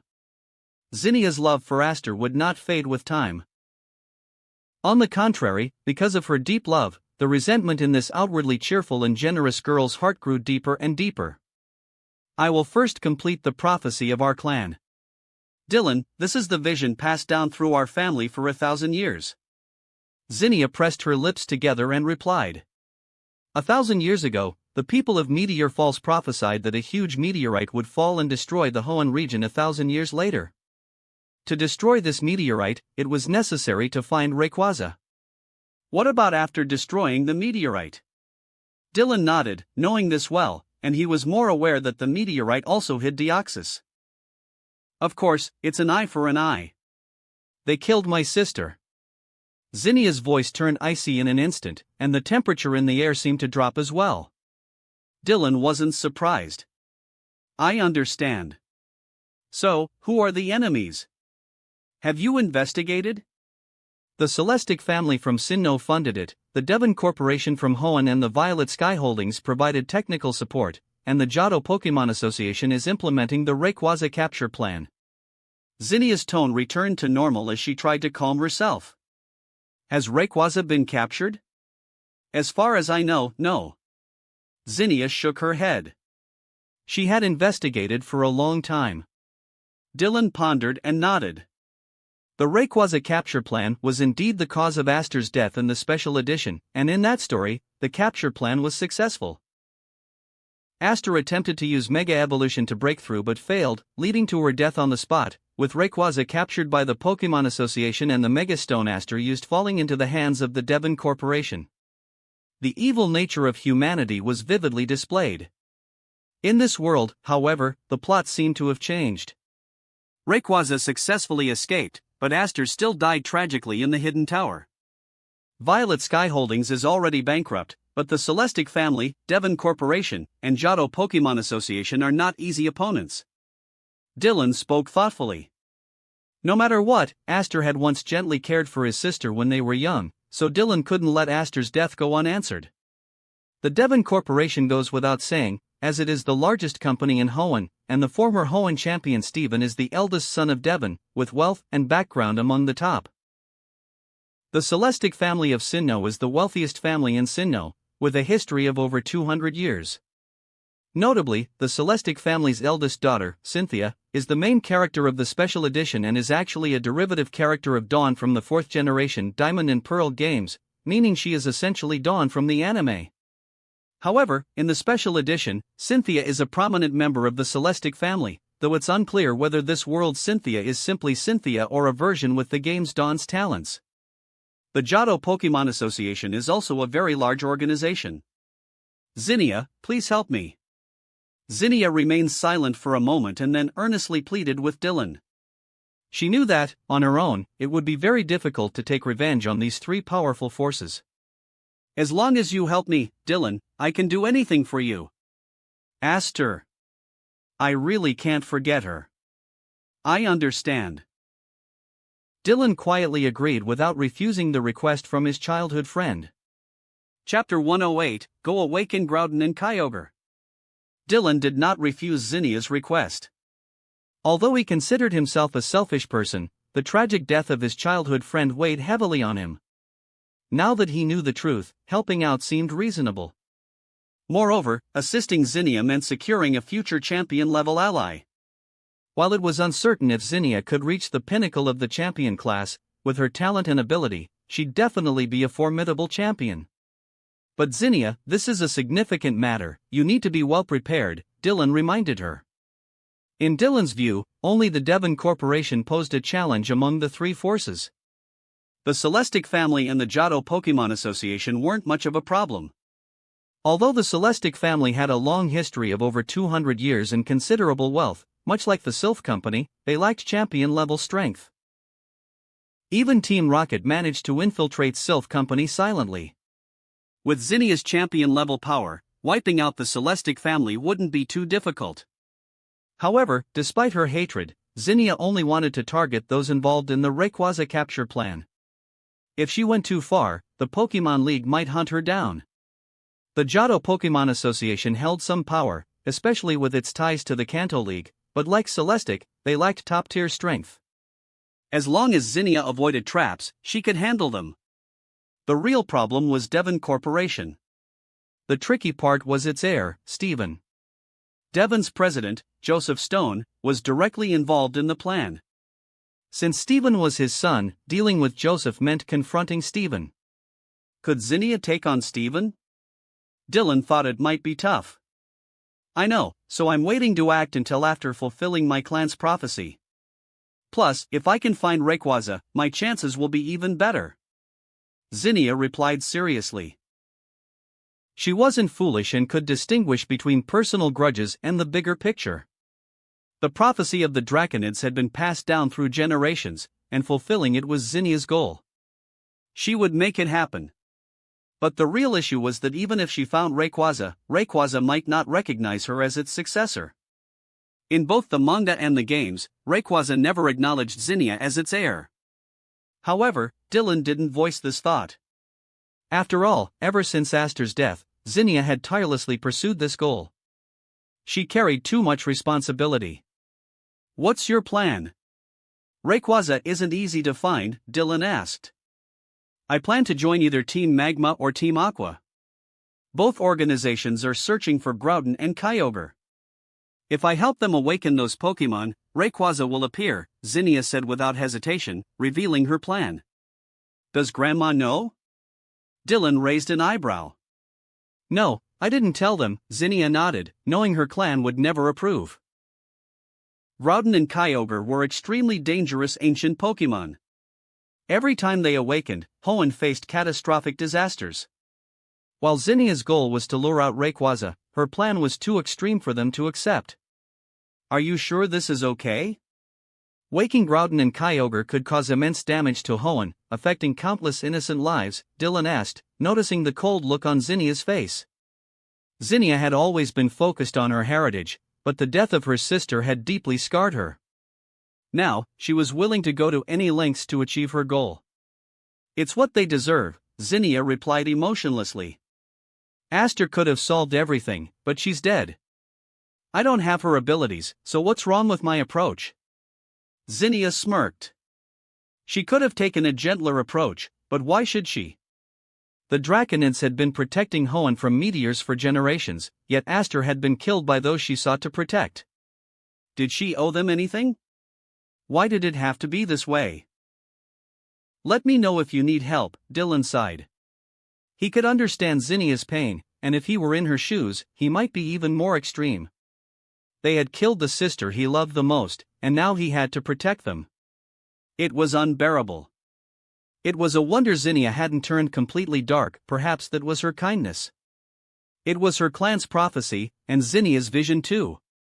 She would do whatever it took to fulfill it, even if it meant taking harsh measures. Thank you, Dylan, Zinnia said sincerely. She was under immense pressure, hatred, legacy, and dreams all weighed on her. She had no one to confide in. We've been friends since childhood. Go ahead with your plan, I've got your back, Dylan replied warmly. Thank you. Zinnia felt a wave of relief.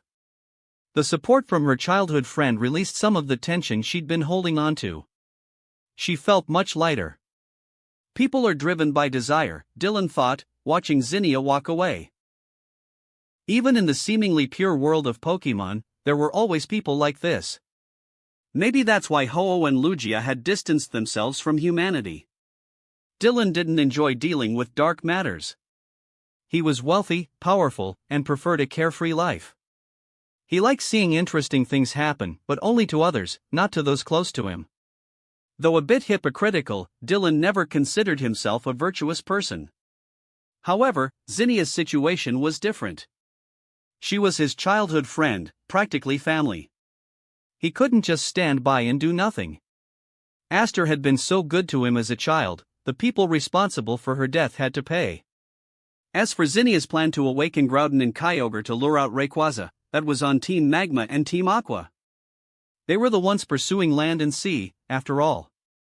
And ultimately, Zinnia was doing it to save Hoenn. 2 days passed quickly.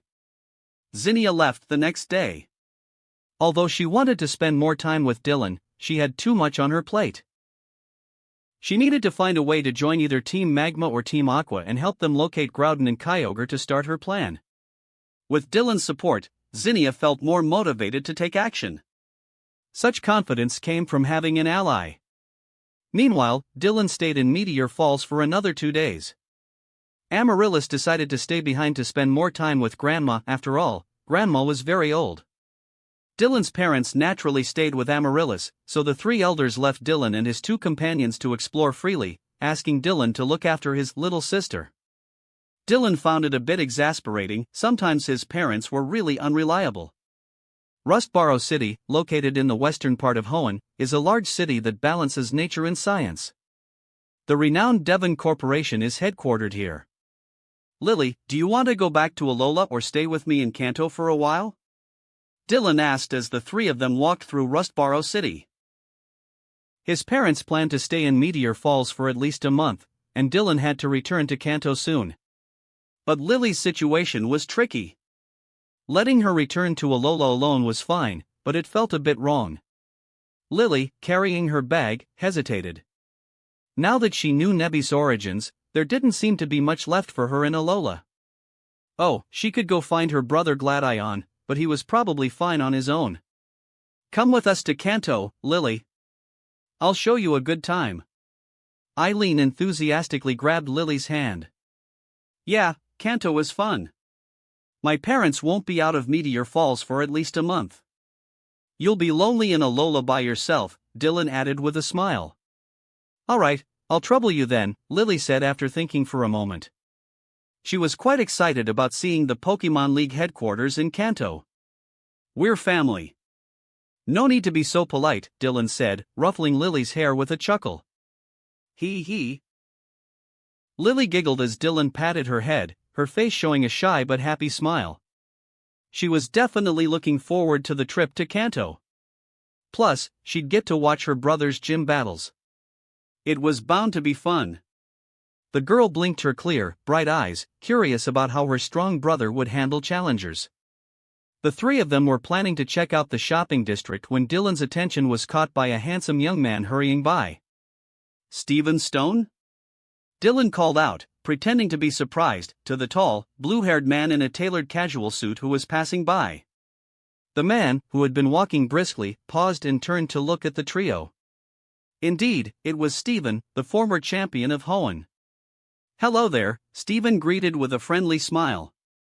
In Hoenn, Stephen was quite famous, and occasionally fans would recognize him on the street. Though he was the heir to Devon Corporation, Stephen was very polite, friendly, and modest, nothing like a spoiled rich kid. Eileen and Lily both curiously observed the tall, handsome, and elegant young man in front of them. This was the former champion of Hoenn's Elite Four. Moreover, Stephen didn't lose his position as champion of the Elite Four because he was defeated, he voluntarily stepped down. The ongoing debate among the people of Hoenn over the past 2 years has been whether the current Hoenn champion, Wallace, is stronger or weaker than Stephen. I never expected to be so lucky to actually meet champion Stephen. Dylan was very interested in observing Stephen, who, like him, was also a super-rich second-generation heir. Although Dylan didn't have a good impression of Devon Corporation because of the Zinnia situation, he didn't actually dislike Stephen as a person.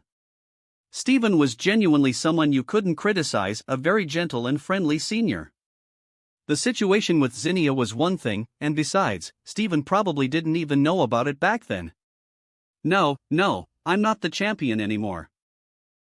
Wallace is the Hoenn champion now, so you don't need to call me that, Stephen quickly corrected him, waving his hand to address the title issue. Calling me champion would be disrespectful to Wallace. But that was a lie. He had worked so hard to persuade his friend Wallace to take up the position, and now he really didn't want to be called champion anymore. Only after stepping down as champion did he get to experience the sweet taste of freedom. The main reason was his effeminate best friend Wallace. Back when he first took up the position, he had only been champion for half a month before he started constantly calling and texting Stephen, asking when he would return to the Hoenn League, complaining about having no time to organize contests and such. This went on and on for 2 years, and it still hasn't stopped, making Stephen marvel at Wallace's persistence. No wonder he was his best friend. Wallace could really stick with it. But sorry, Stephen wasn't going to agree. It's laughable. Why would he go back? Now he could dig for stones every day and enjoy life. Whoever wants to be the Hoenn champion can do it, he's not going back. I see. Well then, Mr. Stephen, may I ask you a more personal question? Sure, Stephen replied gently after checking the time, not in a hurry. How do you think your strength compares to Champion Wallace's? Stephen couldn't help but fall into deep thought, suspecting that the person in front of him had ulterior motives. Chapter 109, New Type Added. Me and Wallace, huh? Stephen fell into deep thought, starting to suspect that the boy in front of him was doing this on purpose. Could he be a fan of Wallace? Wallace hadn't become champion by defeating Stephen in a formal challenge, so privately, their fans often debated who was stronger. Some even speculated that there might be some underhanded deal between the two, leading to Wallace's rise. However, both Stephen and Wallace found these rumors amusing. After all, in their private sparring sessions, Wallace had never won against Stephen. Wallace didn't mind either. He had openly stated that Stephen's strength was superior to his own, though many dismissed his words as mere politeness. Of course, Wallace is stronger than I am, he's the current Hoenn champion, after all, Stephen replied with a polite smile. He didn't care much for titles. If he did, he wouldn't have given up the Hoenn championship for the sake of freedom. I see. But I still think you're the stronger one, Stephen. I'm a fan of yours, Dylan chuckled as he spoke to Stephen. In his past life, he really admired Stephen. After all, a man who was not only handsome and rich but also responsible and powerful was incredibly charming. Is that so? I'm honored, Stephen responded with the same warm demeanor. Are you three here as tourists? Stephen asked, observing Dylan, Eileen, and Lily. He could tell they weren't ordinary people. At the very least, their backgrounds seemed significant, judging by their clothes and bearing. Yes, we're visiting relatives from another region. You seemed to be in a hurry earlier, Stephen. Is something urgent? Dylan inquired. Because of my father, I'm afraid I have to excuse myself, Stephen said apologetically after glancing at the time. No worries, it was nice meeting you, Dylan said with a polite nod. Goodbye, Stephen replied with a smile as he prepared to leave. His father had suddenly summoned him, and it seemed urgent. Oh, by the way, Stephen, Dylan called out just as Stephen was walking away. You might want to ask your father, President Joseph, what he did at the embedded tower in Johto back then. My father? Stephen paused, turning back to Dylan with a puzzled look. Dylan smiled politely. What did that mean? Did his father do something in the past? Stephen sensed something was off. Please, speak plainly, Stephen said, frowning slightly. You'd be better off asking President Joseph directly. If he's willing to tell you, that is. It's not exactly something to be proud of, Dylan responded with a faint smile, making Stephen frown even more. But please convey a message to your father from me. Eventually, there will be a price to pay for what he did. Tell him to be prepared, Dylan added before nodding politely and leaving with Eileen and Lily. The reason Dylan brought this up with Stephen was to let him know the truth. Stephen was someone who viewed the world with kindness. Finding out that his father was responsible for the death of an innocent girl wouldn't be a small matter to him. The real question was how Stephen would handle it. Stephen watched the trio walk away, deep in thought. He then turned and quickened his pace toward Devon Corporation. Meanwhile, on Dylan's side. Dylan, is there some secret about Devon Corporation? Eileen asked, her curiosity piqued by the conversation between Dylan and Stephen. Lily, too, seemed puzzled. Yes, it's related to Aster, Dylan nodded but didn't elaborate, considering they were still out in public. Let's go, I'll tell you more later. For now, let's enjoy our time in Hoenn, Dylan said with a smile to the two girls. The matter with Aster would come to light eventually, but now wasn't the time. Back at the Devon Corporation president's office. Father. Stephen. As Stephen entered the office, a white-haired man in an elegant deep purple suit smiled at him. Despite being 52 years old, Joseph carried himself with an impressive presence that made him seem much younger. Father, why did you call me back? Stephen asked as he sat beside Joseph, curious. It's about a new type of stone the company has discovered. I've been in contact with the Kalos region, and they say it can allow Pokémon who have reached their final evolutionary stage to evolve again. Is that true? Stephen was shocked. A stone that could make fully evolved Pokémon evolve further? Yes, Kalos calls it Mega Evolution. I want you to go there and verify its authenticity and safety, Joseph explained with a smile as he sipped his coffee. All right, Stephen agreed. He was intrigued by the idea. If his Metagross could evolve further, it would be a huge boost to his strength, assuming Mega Evolution was real. Thank you, Joseph said warmly, proud of his son. By the way, have you met anyone special lately? Father, Stephen replied, a bit exasperated. You're not getting any younger, and neither am I.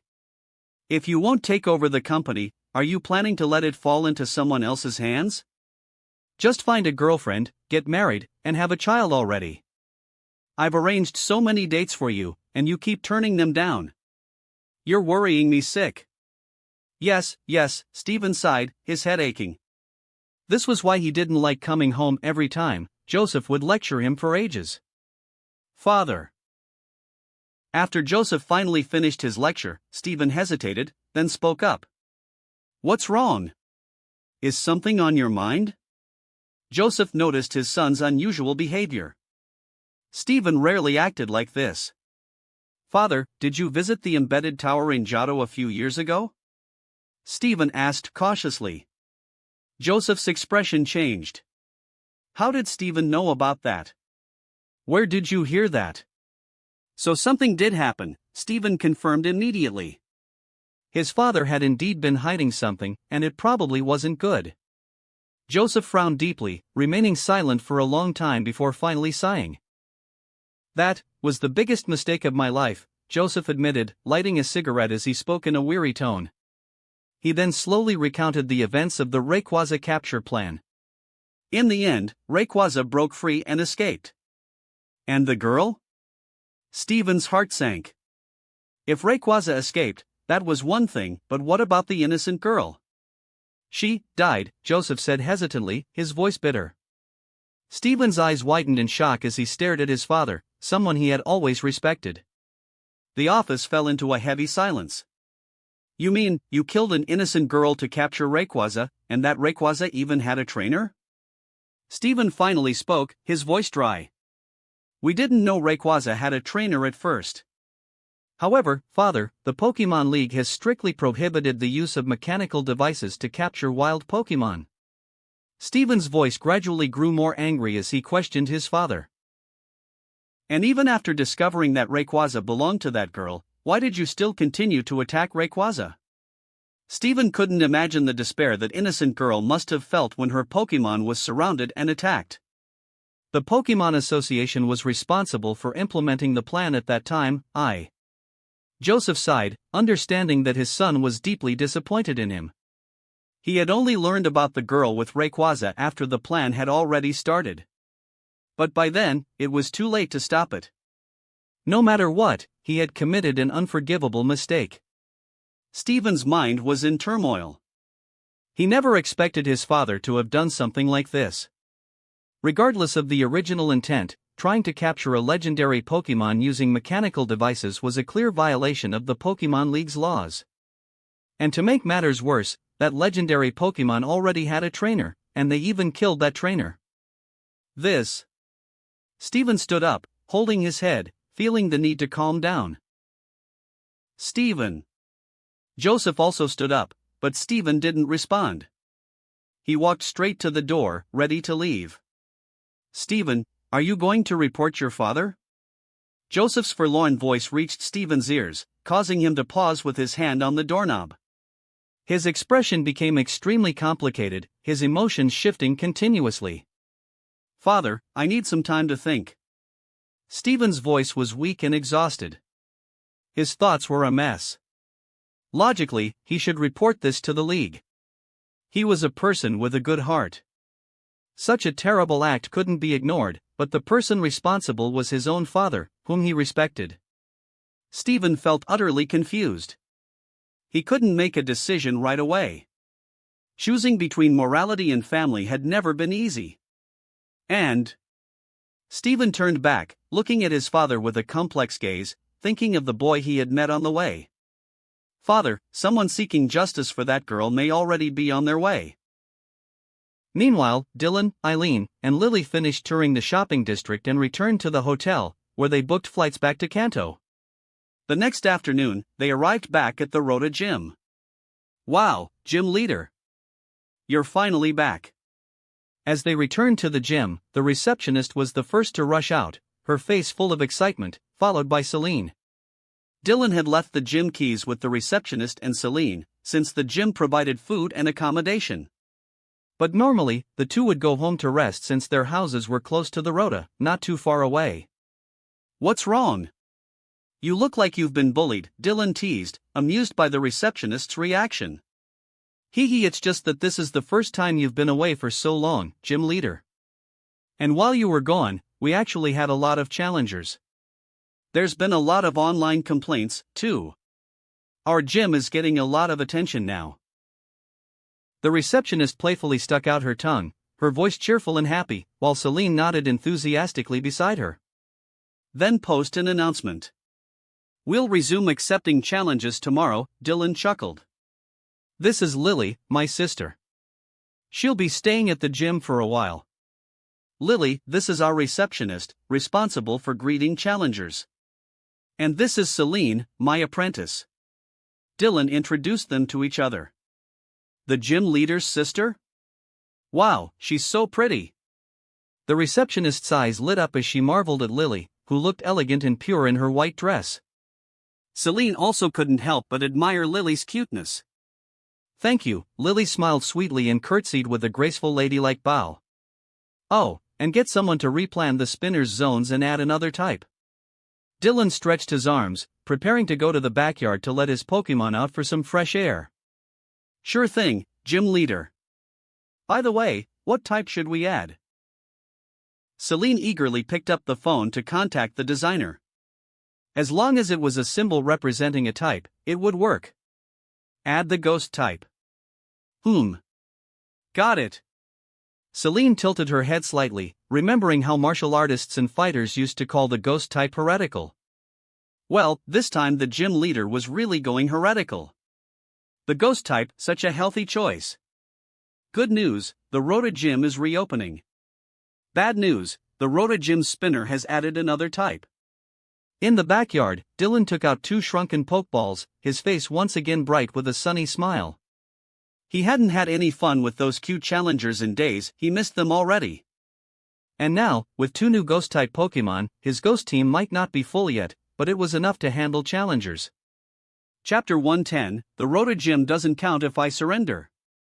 Find some time to go to the Sylph Company to pick up a Master Ball. Speaking of which, what kind of Pokemon should I put in the Master Ball?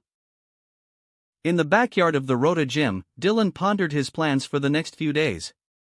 Naturally, there was no need to discuss dealing with challengers, as it was Dylan's primary duty as the gym leader.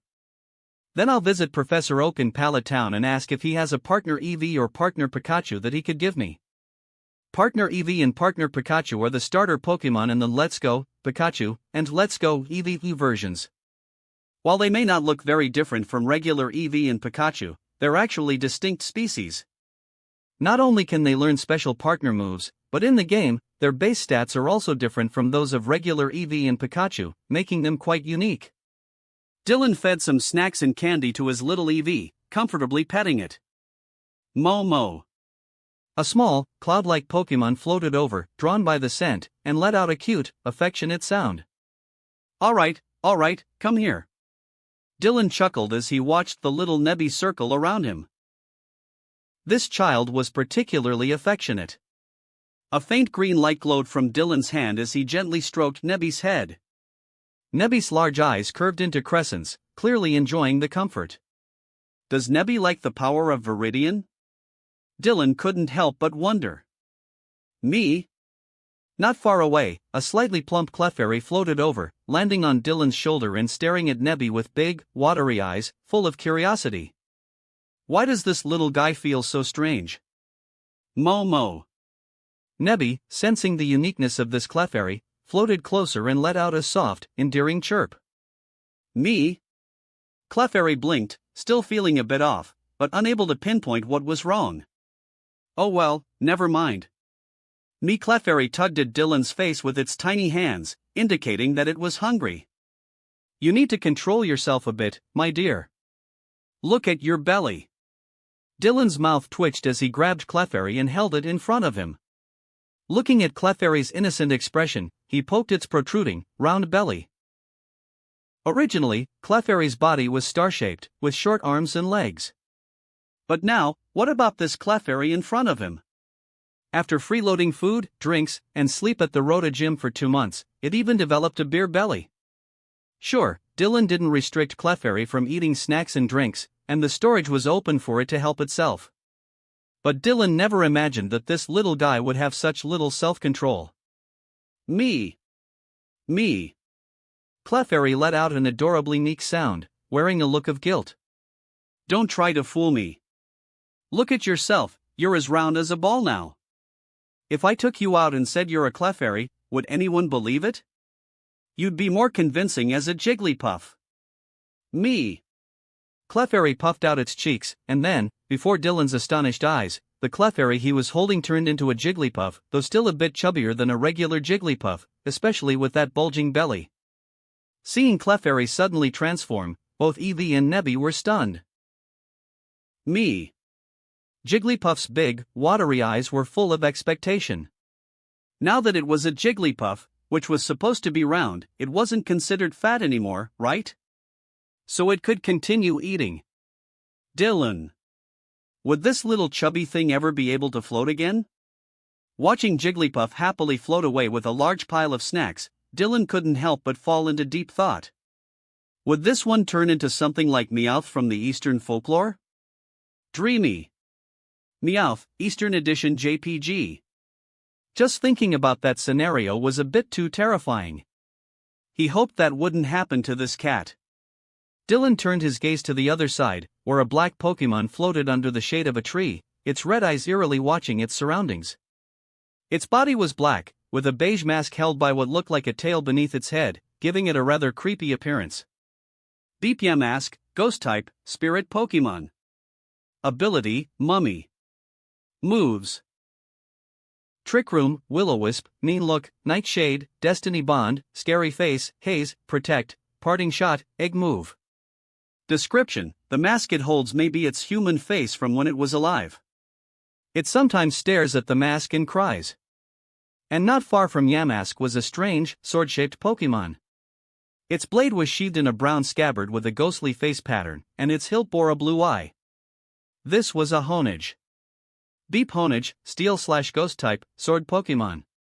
Ability, No Guard. Moves: Shadow Sneak, Fury Cutter, Metal Sound, Aerial Ace, Destiny Bond, Block, Egg Move. Description: it is said that the soul of a deceased person took up residence in an ancient sword, reincarnating into this Pokemon. It will drain the life of anyone who dares to grab its hilt. Indeed, these two Pokemon were given to Dylan by Itto yesterday. As expected of Ghost-type Pokemon, their Pokédex entries were normal in a very unsettling way. It's a pity that Dragapult is still too rare. Dylan felt a bit regretful. If only he had a Dragapult, then he could gather 4 Dragon-type Pokemon and add the Dragon-type to the spinner. I should go capture a Mankey. Annihilape's combat power is excellent, and Cerulege would also be a good addition. And there's Goldango, the gold of the rich. Dylan pondered the construction of his Ghost-type team and suddenly realized that there were quite a few Ghost-type Pokemon he wanted. In the Scarlet/Violet versions, the newly introduced Annihilape, Cerulege, Goldango, and Fluttermane are all very outstanding Ghost-type Pokemon. Especially Fluttermane. It's a shame that Fluttermane can only be found in Area 0, so he'll need to visit the Paldea region personally. And then there's Dreepy. But pseudo-legendary Dragapult is very rare. If only a Team Rocket executive could give him one as a reward, that would be great. No need to rush, I'll take my time. In the blink of an eye, the next day arrived. Yesterday afternoon, Dylan's sister had already posted an announcement on the official website about the Rota Gym reopening today. So early in the morning, several challengers were already standing in front of the Rota Gym, ranging from karate masters and a woman to psychics and bird keepers. There was quite a variety of them. It's almost 9 o'clock. What's going on with this gym? This time, I will definitely redeem myself. Poison and dark types are nothing in the face of fighting type power. I even specifically trained a Guts Machoke. Oh my, Mr. Karate is very confident. Everything is but a cloud before the power of psychic types. I want to see how this gym's poison type Pokemon will stand against my psychic type Pokemon. Ha! Mr. Psychic is really confident. But what if you land on the dark type? The woman's question made the psychic scoff, his confident and composed demeanor surprising the others. Could it be that this guy wasn't afraid of dark types? After all, dark types are the natural counter to psychic types. Dark-type Pokemon, those heretical types. The psychic boy raised his head, speaking with conviction. If it comes to that, I'll just surrender. Hilarious. As a psychic, who would fight a dark type? That would be asking for trouble. The woman and the other two challengers were left speechless. Okay, you're the first person to talk about surrendering with such pride. Regardless, we carry the expectations of everyone in the group. I'll record our gym challenge, it's valuable footage. The woman picked up the camera hanging from her neck and waved it at the three, her smile charming and captivating. It was clear that these challengers hadn't just gathered by chance. Oof. Behind them, a spiky-haired boy with his hands in his pockets smirked. These clowns think they can challenge the Rota Gym? The only ones worthy of the Rota badge are me and Blue. Yes, this spiky-haired boy was none other than Gary. He was back at the Rota Gym once again. After watching Blue's battle with Dylan last time, Gary was actually ready to give up on challenging the Rota Gym. After all, if Blue couldn't win, what chance did he have against Dylan? But then he reconsidered. While Dylan was indeed incredibly strong, he adjusted his Pokémon strength according to the challenger's abilities. Thinking back, the Pokémon Dylan used in Gary's first and second challenges weren't much stronger than his own. This was why Gary wasn't satisfied and wanted to challenge the gym again. He knew that his two previous losses weren't due to a significant difference in Pokémon strength. If that were the case, Gary wouldn't have kept coming back to a gym he couldn't beat. Since Dylan didn't use Pokémon that far outmatched his own, it meant that if he strategized properly and chose the right Pokémon, he could defeat Dylan and earn the Rota badge. So Gary was here for his fourth attempt. He was ready to challenge the Rota Gym for the third time. Last time didn't count since he came with Blue. As long as he didn't land on that damn gold area, whether it was poison type or dark type, Gary was confident. The thought of earning a badge Blue didn't have excited him. He couldn't wait to show off the Rota badge to Blue in a video call, hanging it proudly around his neck. Time ticked to 9 a.m. The door to the gym opened, and out came a sleepy-eyed receptionist, yawning as she blinked at the group waiting outside. Yes, she and Celine had stayed overnight at the gym. They had a great time chatting with Lily, listening to her stories about the Alola region, and ended up falling asleep there. Oh, the beds in the gym were so big and soft. She had slept like a dream. "Ha! You guys are here early," she said, still a bit dazed. Is Dylan awake yet?" The woman with the camera, who clearly wasn't here for the first time, smiled and asked. "Come on in." At this hour, the gym leader is probably in the backyard already. "Are you all here to challenge the gym?" The receptionist, now more awake, asked the group as she stepped aside. "Yes, this time I'm definitely getting that badge," the karate master declared, full of determination, while the psychic and bird keeper shrugged. "We've been in Rota for 2 days, and today's finally our chance to challenge the gym." "Of course, we won't pass it up," the woman replied, brushing her short blonde hair back with a mature, charming smile that made the receptionist envious. Gary, still maintaining his cool demeanor, entered last, followed by his cheerleader girlfriends. "All right, then let's spin for your types." "By the way, the gym now includes ghost types too," the receptionist introduced the new spinning wheel with a cheerful smile.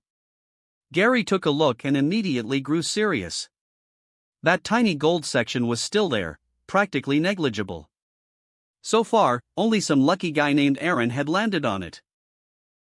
The rest of the wheel was equally divided into 3 colors: deep purple for poison, black for dark, and ghostly blue for ghost. An unconventional type? The karate master's eyes widened, as if facing a formidable enemy. The psychic's delicate face also tensed up. Ghost was super effective against psychic. The woman and the bird keeper showed no particular reaction, but their smiles faded. Ghost types weren't known for having the best reputation. Poison, dark, and now ghost. This gym really didn't deal with anything from the normal world, did it? So, who wants to go first? By the way, the gym leader said that if there are a lot of challengers, you can team up for a double battle, the receptionist suggested with a smile. Double battles? The group exchanged surprised looks, but quickly fell silent, eyeing each other warily. Double battles required excellent teamwork and coordination. Otherwise, it could just make the already difficult gym challenge even harder. True strength doesn't need to rely on others. Hoping for help isn't what a true martial artist should do. I'll go first. The karate master snorted and strode to the spinning wheel, pressing the button. Heh, let's see you get ghost type, the psychic mocked. Shut up. That's impossible. The karate master glared at the psychic. Was this scrawny kid cursing him? He was a strong fighting type trainer. How could he have anything to do with ghost types? And then, the karate master's face turned as black as a storm cloud. You got ghost type. I'll go get the gym leader, the receptionist said, trying to keep her expression neutral but failing to hide the slight awkwardness in her smile. Wait. The karate master suddenly straightened up. I just remembered I'm not feeling well, and my Mashoki's wife is laying eggs this afternoon, so it wouldn't be right to have it fight now. It needs to be with its wife, the karate master said seriously. After all, if he didn't battle, it wouldn't count as a loss. I'm a genius. I'm forfeiting my turn. Let that idiot psychic go. I hope he gets dark type, he declared. That wraps up this part of What If Transmigrated as a Kanto gym leader. Thanks so much for listening. As always, new parts drop every 4 days, so be sure to stay tuned. Quick reminder. What If sign-in system in High School DxD will be going on hold soon, since we've nearly caught up with the author. So now, I need your help picking the next project for the channel. I'm currently deciding between these 3 fanfics. What if Gacha system in Modern Family World? What if Natsu has dual elements? What if Transmigrated in One Piece and becoming a Marine? Please vote in the poll and let me know which story you'd like to see next. I'll take the top pick and start working on that series next. Also check out my Patreon channel for early releases of all the series, where you can find all the series released one day ahead of YouTube. If you enjoyed the video, don't forget to like, subscribe, share it with your friends, and please consider supporting the original author as well. See you in the next one.